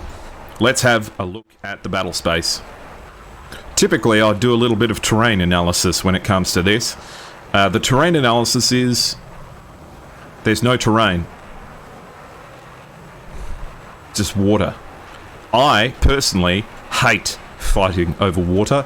I hate not being able to spoof missiles by flying amongst the mountains. I love flying in mountainous, rocky terrain. And I hate fighting over water.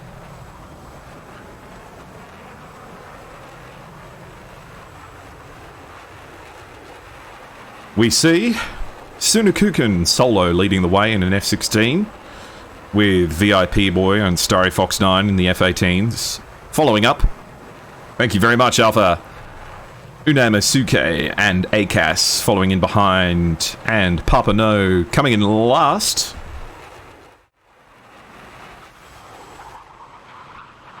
A change of tactics indeed. Let's see. No jamming pod on Sunakukan and Papa No. Likewise, electing not to bring the jammers for this upcoming fight. We see OVO going fast, and in this time heading south as opposed to north. If you remember in the first round, we saw OVO and the other F-15 head along this northern path above Bandar e Leganth, and then approaching from the north to south. Meanwhile, the gaggle of F-16s, predictably, just taking their time. Now, if you're the 343rd, there is no excuse to not think that F-15 is going to be somewhere in the north or somewhere in the south at massively high altitude, going lightning fast. And it looks like the call has been placed on Sunakukan to gain that altitude and confront that F-15 head-on. Perhaps it is the right choice to launch early against inSky, as their first propensity for any launches against them is to turn very, very, very cold and make their way away.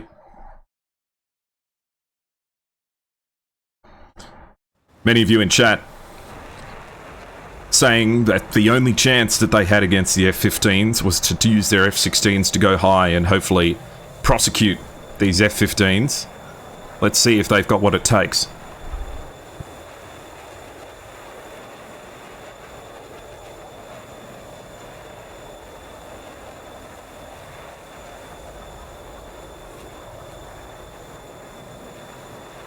We see the F-16 crossing 40,000 feet.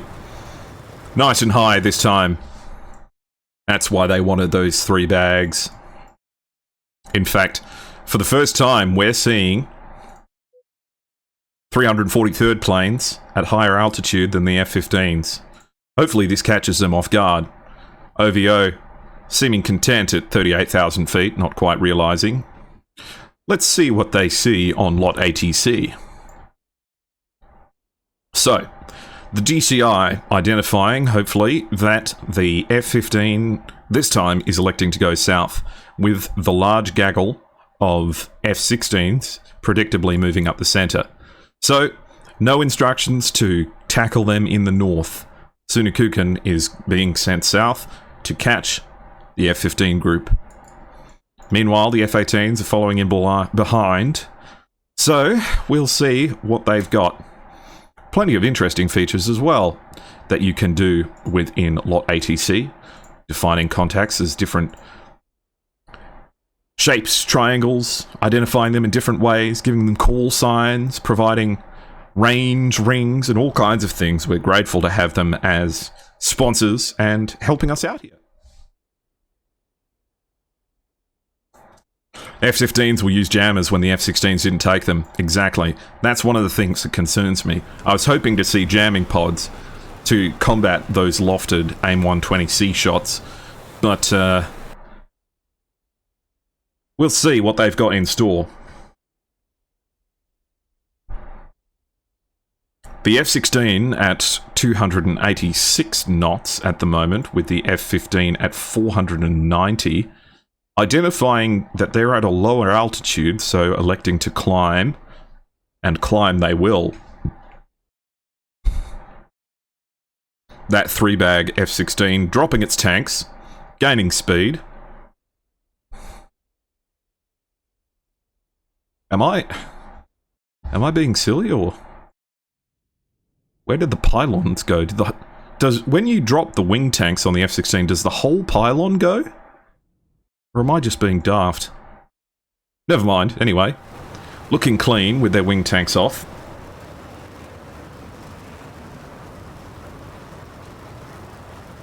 Curious, yes, that the centerline tank is not off yet, as usually that's the first one to go. AIM-120C shot at massive range at 50,000 feet from OVO against Sunakukan. This missile has just crossed 80,000 feet and is going at 2,000 knots, 85,000 feet, 87,000 feet, 90,000 feet, 95,000 feet.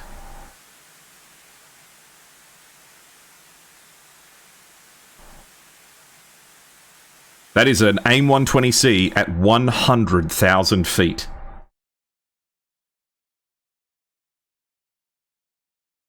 The International Space Station feeling very frightened at the moment, as an AIM-120C appears to have seen the Starship launch and said, "Oh, I also want to go very high, spin and explode." Does this have any kind of track on anything? If that missile impacts, I'm going to punch a hole clean through my desk. It can't have track on anything, surely. It can't. No, don't tell me it's actually captured something. If Papa No gets hit by this, I will go absolute... No! No! No! Unfathomable.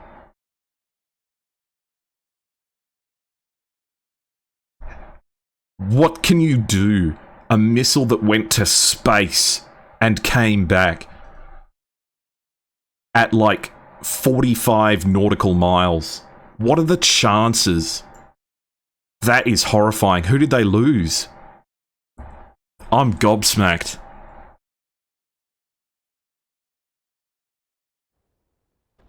That was huge. Interstellar kills coming from the F-15C. Papa No out of the sky with an AIM-120C that was shot from the moon. And the plan falls all the way out the window. Intercontinental ballistic missile. AIM-120C shots back and forth. Starry Fox 9 with a point to prove. Jesus. We're going to have to check the TAC view on that one because that's insane. I cannot believe that that missile connected. Surely it wasn't launched against Papa No to begin with. It must have been launched against Sunakukan, and then OVO turned cold, and when it was coming back down from space, the Seeker head just caught Papa No. If that was intentional, what? How do you do that? Unfathomable. Anyway, A120C from space actually scores a kill. I wasn't planning on that happening, and neither was the 343rd, who are coming into what feels like should be the opening fights. And we see the pairs come again. Yanyu and Wu Wei ready to crank and grind. Dreamwalker and HTWJ ready to switch positions as soon as that launch comes in.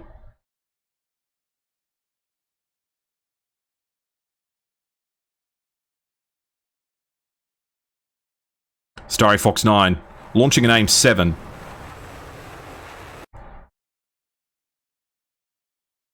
HTWJ turning cold straight away. That missile not serving any real purpose other than to tell HTWJ to go away. AIM-120C shots back and forth from VIP Boy and Yanyu. Feels like Yanyu's got a little bit more speed on theirs, and VIP Boy has to be careful here, as this missile hits the water and is no longer a threat. Meanwhile, VIP Boy's Fox 3 is not going to catch up. No speed. AIM-120C shot launched towards and in return. OVO's F-15 at 45,000 feet. Sunakukan, you can't stay high when you're launched at from that high. This is horrifying. That missile hits the deck. Okay. Falls for the water. Never mind. Okay, AIM-120C against Starry Fox 9, who promised retribution here. It hits the water. VIP Boy not firing against Wu Wei, but having an AIM-120C launched against them. We have OVO, who's completing the flank all the way around the south here. VIP Boy scraping the surface of the water as an AIM-120C explodes in the background. Starry Fox 9 with blood in their eyes. AIM-120C shot from HTWJ, who wastes no time to turn cold almost immediately. Starry Fox 9 is going to rely on the ocean to take the hit for this one. AIM-120C shot from ACAS against a cold turning. And that missile is spoofed at the last second by Starry, who is angry, and you can feel it. OVO seemingly ignored here at 44,000 feet above the entirety of the 343rd. AIM-120C launch from Unamasuke, not feeling enormously threatening, probably going to hit the ocean. Not enough speed to engage as we see these grinding pairs just proceeding back and forth. VIP Boy doing their best as the AIM-120C gets notched and hits the water. Sunakukan breaking off, hopefully to deal with OVO, who is now flanking in behind them. AIM-120C straight in both directions. Unamasuke hoping to notch this one successfully. It hits the water. HTWJ, Starry Fox 9 at very, very close range, launching missiles. And scores a kill. Starry Fox 9 promised he would bloody their nose, and he did. Down goes the first inSky casualty of this match. The grinding pairs of inSky, now broken. HTWJ losing Dreamwalker. OVO with a aggressive Sunakukan with one AIM-120C left, looking to secure some kind of kill here. 1992 launching against VIP Boy, a very ambitious AIM-120C shot that will hopefully... Oh, no! And VIP Boy hits the water in attempting to evade. Devastating loss.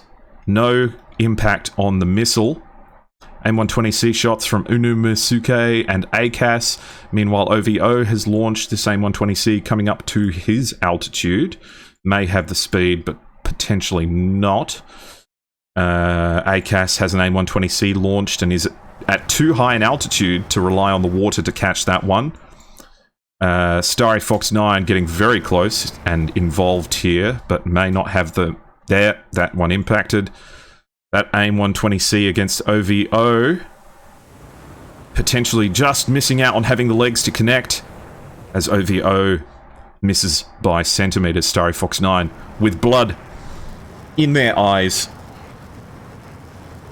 looking now just to make a show of it. 3 members of the 343rd left. Many missiles expanded. An AIM-120C going at no speed. Starry Fox 9 with an AIM-120C launched against them. It's got the speed, but it will have to be notched against the water. Keep your eyes out for that impact, and there it is in the background. It doesn't connect. An AIM-120C launch against Inumisuke. 2 of them at very high altitude. Inumisuke don't hit the water. Oh, that was so close, and the second one impacts. That's why he launched 2. Starry Fox 9 with 1 AIM-120C left. Launches it up towards OVO, but may not have the legs to connect. 1992 launching against Sunukukun, who's been caught out at very high altitude, and not enough speed to get away from that one, I would say.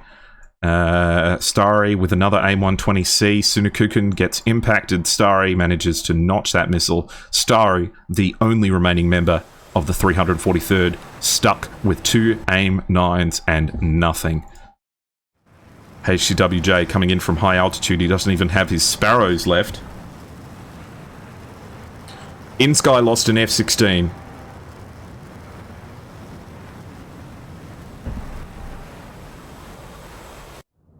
Starry Fox 9 merging with HCWJ.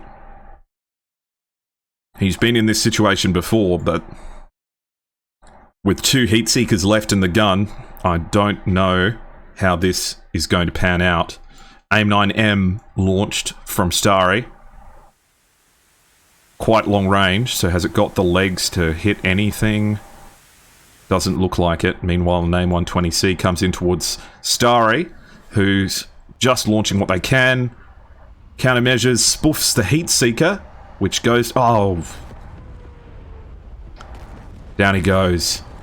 A heroic final attempt from Starry, who catches the AIM-9M and doesn't get away with it. inSky returning to base this time with only 5 out of their 6 planes.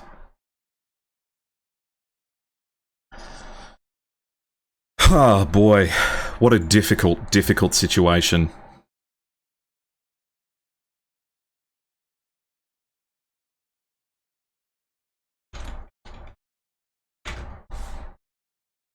Alright, we'll see if we can get in touch with the members of the 343rd. Meanwhile, let's have a look at what happened there. This makes no sense. This is devastating.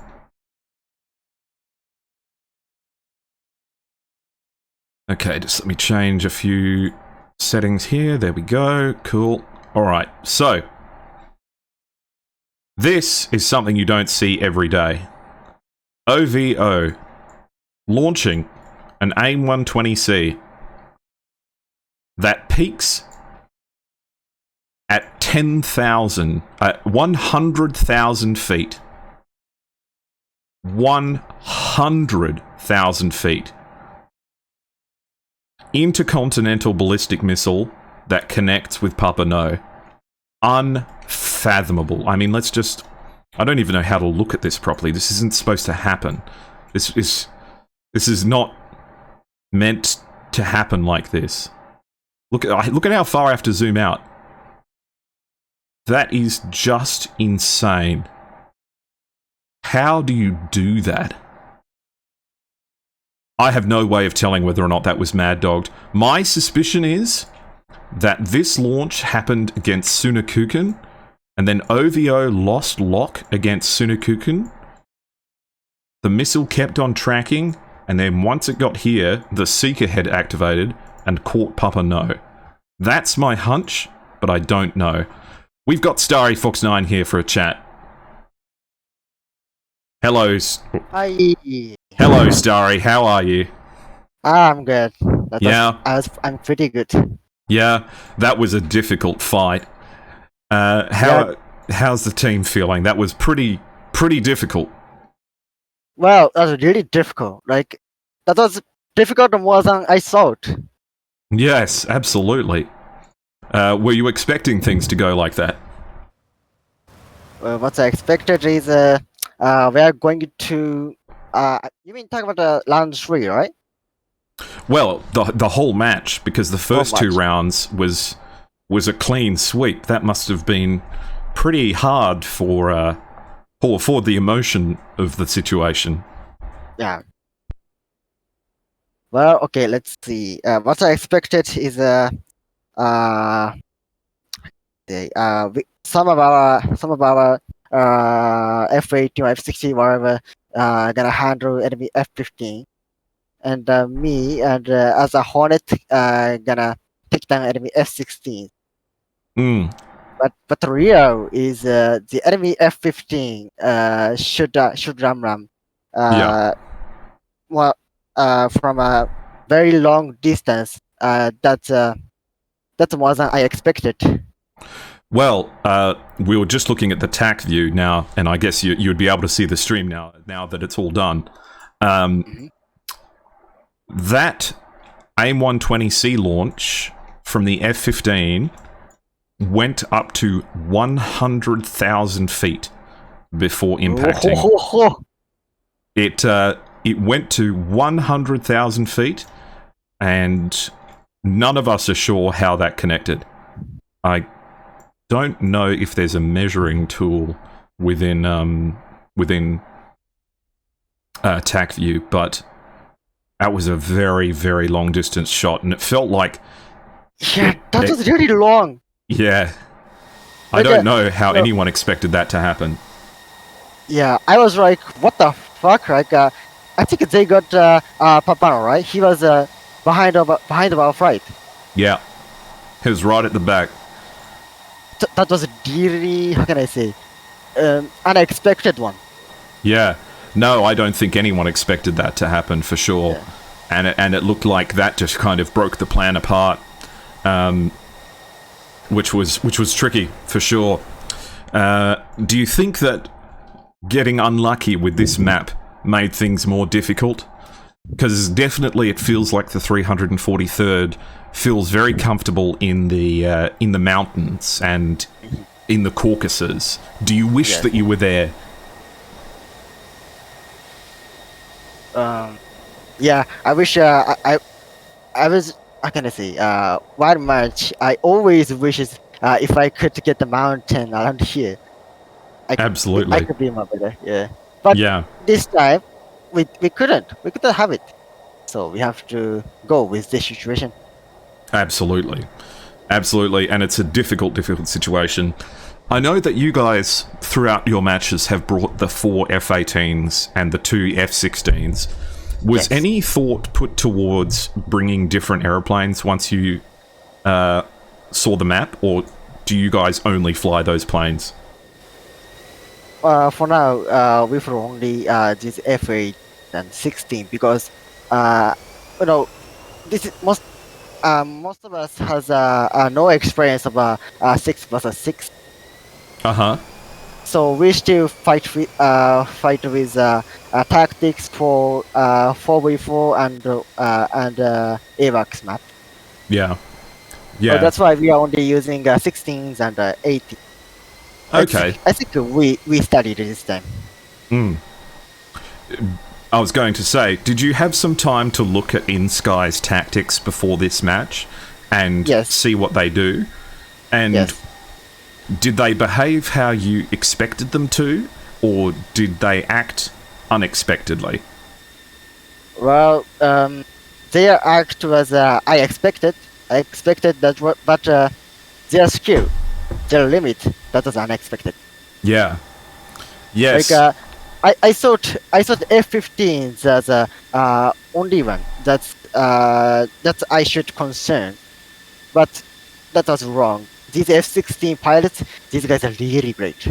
Yeah. They can notch, and as you see at third round, we pushed them so hard, like as we did always, but they denied every our attack, and most of us got shut down by notching fight. Yes. Yeah, absolutely. And we were having a look at the TAC view, as I'm sure you guys will after these matches, to see how things went. the 4 F-16s for inSky, one would attack and the other one would switch positions with them as soon as they got shot at, and they would just keep switching positions back and forth, back and forth, back and forth. And that was really, really hard to deal with from your guys' perspective, for sure. Yeah, I feel that these guys are really experienced. Yeah, well, both of your teams are some of the best pilots within the entire DCS community, so it was an absolute joy letting you guys put on a show for us today, and appreciate you all being here so very, very much. So, yeah, have you got any final comments, Starry? Have you got any events coming up or any shout-outs that you would like to do? Well, let's see. So what I want to say is first is thank you for inSky. Give us a great fight and a great study about 6 versus 6. And congratulations for the best Asian squadron in DCS. Oh, well. You guys are really skilled pilots. I'll give you that. You all are. I'm sure But for now, these guys are best. For now. For now. I bet you're already planning on the next time that you guys see each other in the sky. Yeah. You're ready for the fight. Best Asian squadron inSky. That's killed nine-tailed fox of Japan. No, I think both of your teams have come out of this competition absolutely wonderful performances, absolutely terrific fights. Well done on getting to the semi-finals. I'm sorry we won't be seeing you in the finals, but I look forward to seeing all of the fights that 343rd has coming up, and the penal battalion. Hopefully you can get yourself out of prison soon. And and best of luck with your future competitions. Thank you very much, Starry. I wish you all the best. Thank you. Can I stay here for wait inSky guy? I want to talk a little bit with them. Sure, absolutely. Why not? We could talk. Definitely. I want to say congratulations for them. Absolutely. Sure. We'll see if who comes along. いやー、強かったね、彼らは。いやー、強かった。Yeah, they're great. Who was your GCI for this match? Rossman. Oh, that's right, Rossman again. Great. Yeah. Oh, well, well done to Rossman. Thank you for being the GCI for this match. They're an underappreciated role sometimes. Yeah, and it's difficult. There's nowhere to hide over the ocean from the devastating AWACS all-seeing eye in the sky. There's no mountains to hide in. Mm-hmm. Again? I was just saying, there's nowhere to hide over the ocean from that radar. You're not going to get away. I could see in that last match how badly you wanted those kills. You finally managed to get some against inSky. We're not seeing 5. We're not seeing 6 of them back. We're only seeing 4. So you got a bit of blood on them. Yeah. So when I got the first one at third round, I was like, yes, we got this. We're gonna win. But so one situation is calm. I asked Rossman, how many of them left? And Rossman said 5. I was like, what the fuck? I thought some of us shut down some of our enemy plane, but they denied our pilots, my guys' attack. That's what I really expect. Absolutely. In the 4v4 scenarios, do you fly all F-18s? It depends on your situation. I think if 4v4 situation with AWACS, we're gonna fly 2 F-18 and 2 Fs. Absolutely. Yes, it will be interesting to see how the competition changes once we see the F-15 Eagle come out. As we see. Yeah, I think Super C gonna switch to Strike Eagle as soon as the Strike Eagle released. You think you guys will make the switch? We're gonna switch for sure. Absolutely, I think lots of teams will be. I know I spoke to the Alamo Aggressors the other day, and they definitely cannot wait for the F-15E to come out. Yes. Oh, by the way, there's a inSky guy. Yeah, I was going to say, I'll just grab him and bring him in. Yep. Oh, in fact, just 1 second. You can join me in the channel down below. Okay. Hello, 1969. How are you? Hello, Shirley. Yeah, how's it going? Hello.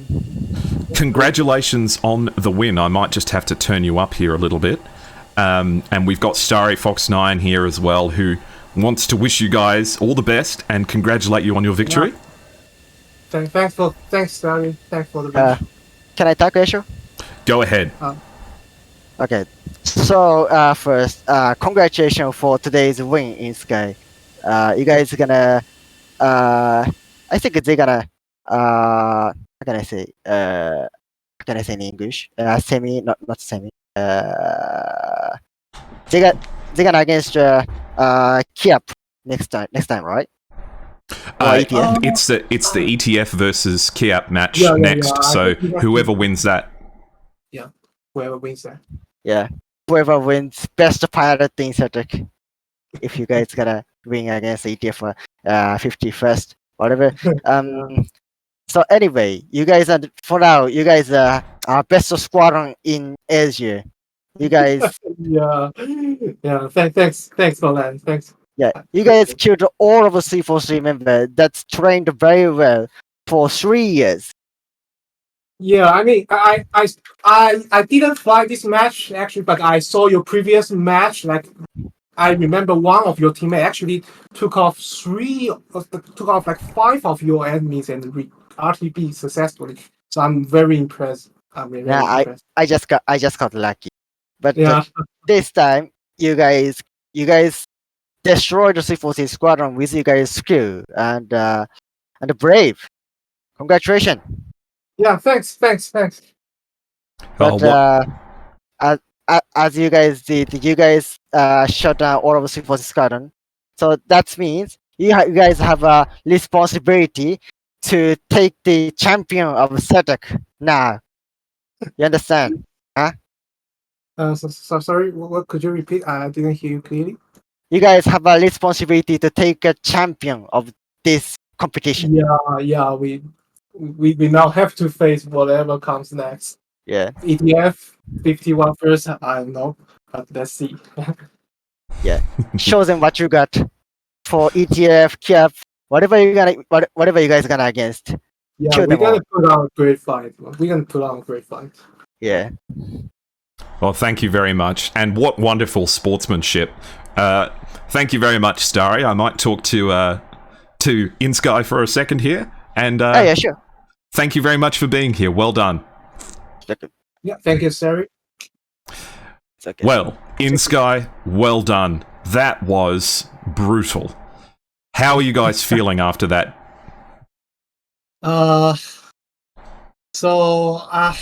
Again, like since I didn't fly much, we were proposing to have one of our team members that actually flies the match to the interview, but unfortunately his mic is kind of broken now, so I have to do that interview. So basically, we feel like in this match, as I said before in the previous round, in this round we still managed to keep a good formation. That's the thing I kind of. Yes, well, seeing the way that your pilots operate in pairs, I think shows just how important teamwork is in this situation. How long has inSky been flying together, this team? Sorry, could you repeat? How long has this team been flying together as a group?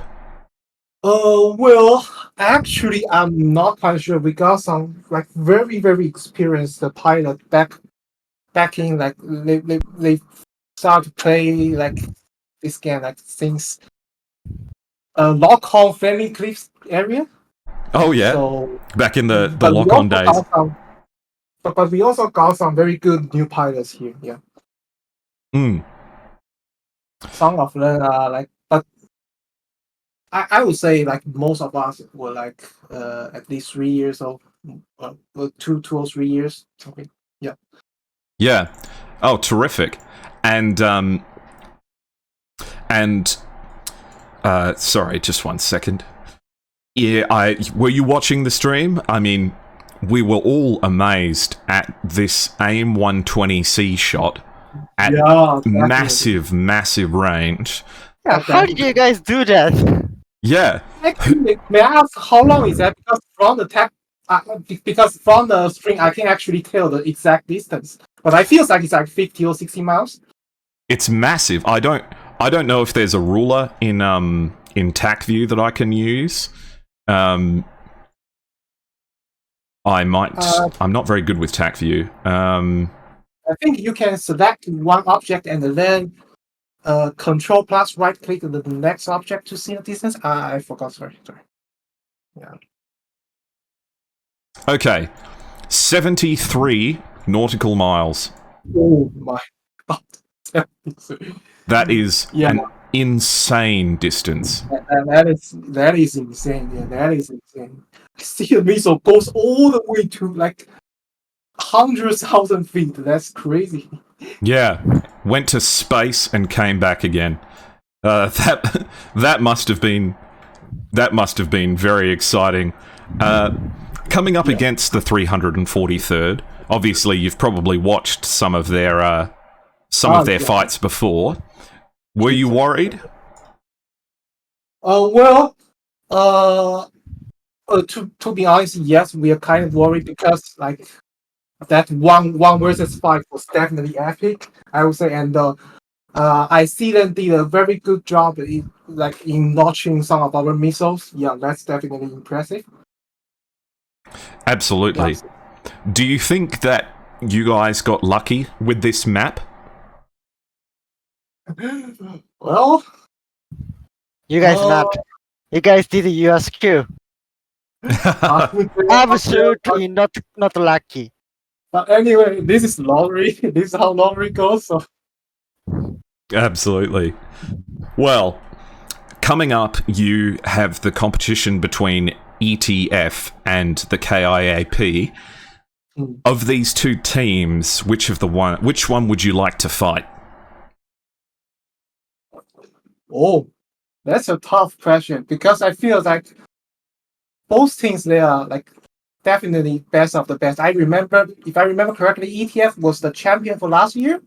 Yes. And the 51st is like a. I mean, they have been a champion for like DCS. They have been a champion for multiple like previous DCS world events, and I can also like I actually have experience fighting against them in like some server like inSky Winer or something like that. It feels like they are very well trained. So hard to say. I would say both of them. Well, those R27 ERs can go much further than anyone expected them to, so they're very dangerous.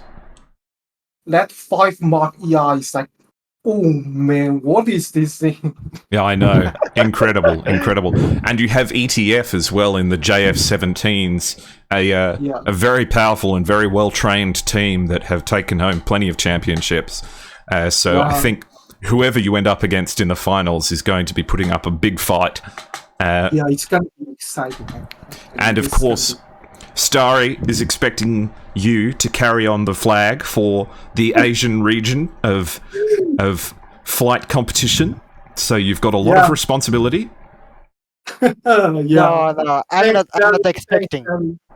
I'm not expecting. You guys have to bring a flag to Asia. We will try our best. No, you have to. There's no other choice. Okay, this puts burden on me. Bring a flag to Asia.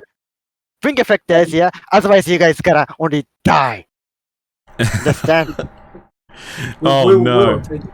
Whatever team we're gonna face, we're gonna meet them head on.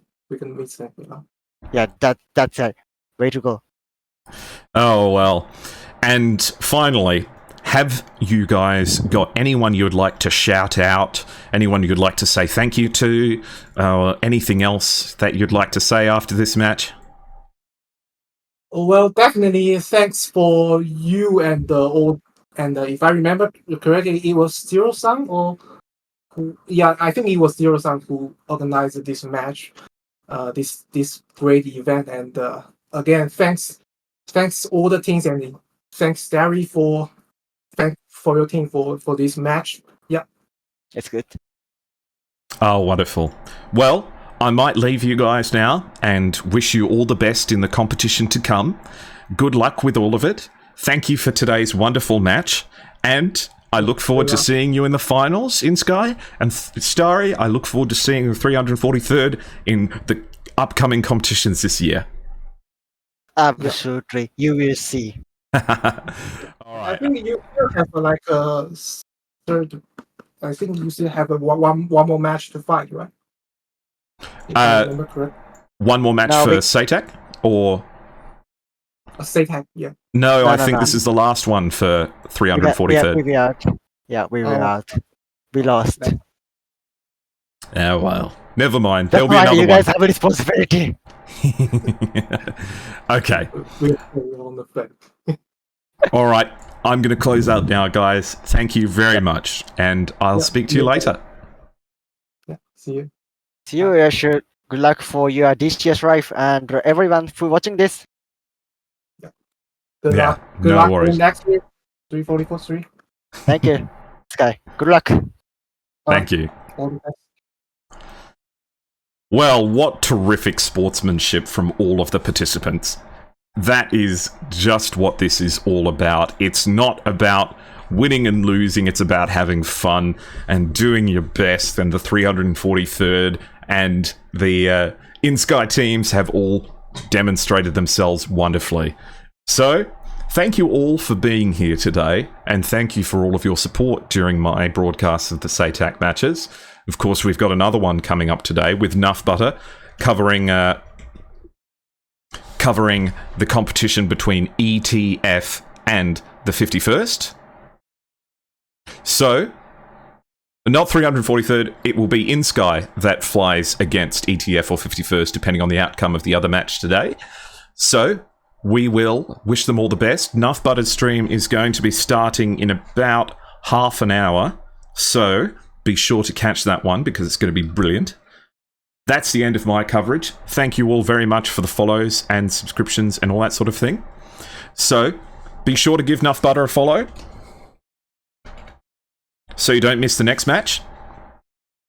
And I will leave you guys now and wish you all the best. Thank you for joining me on this match, and I hope you enjoyed yourselves very, very much. Have a good afternoon, everyone, and I will see you soon.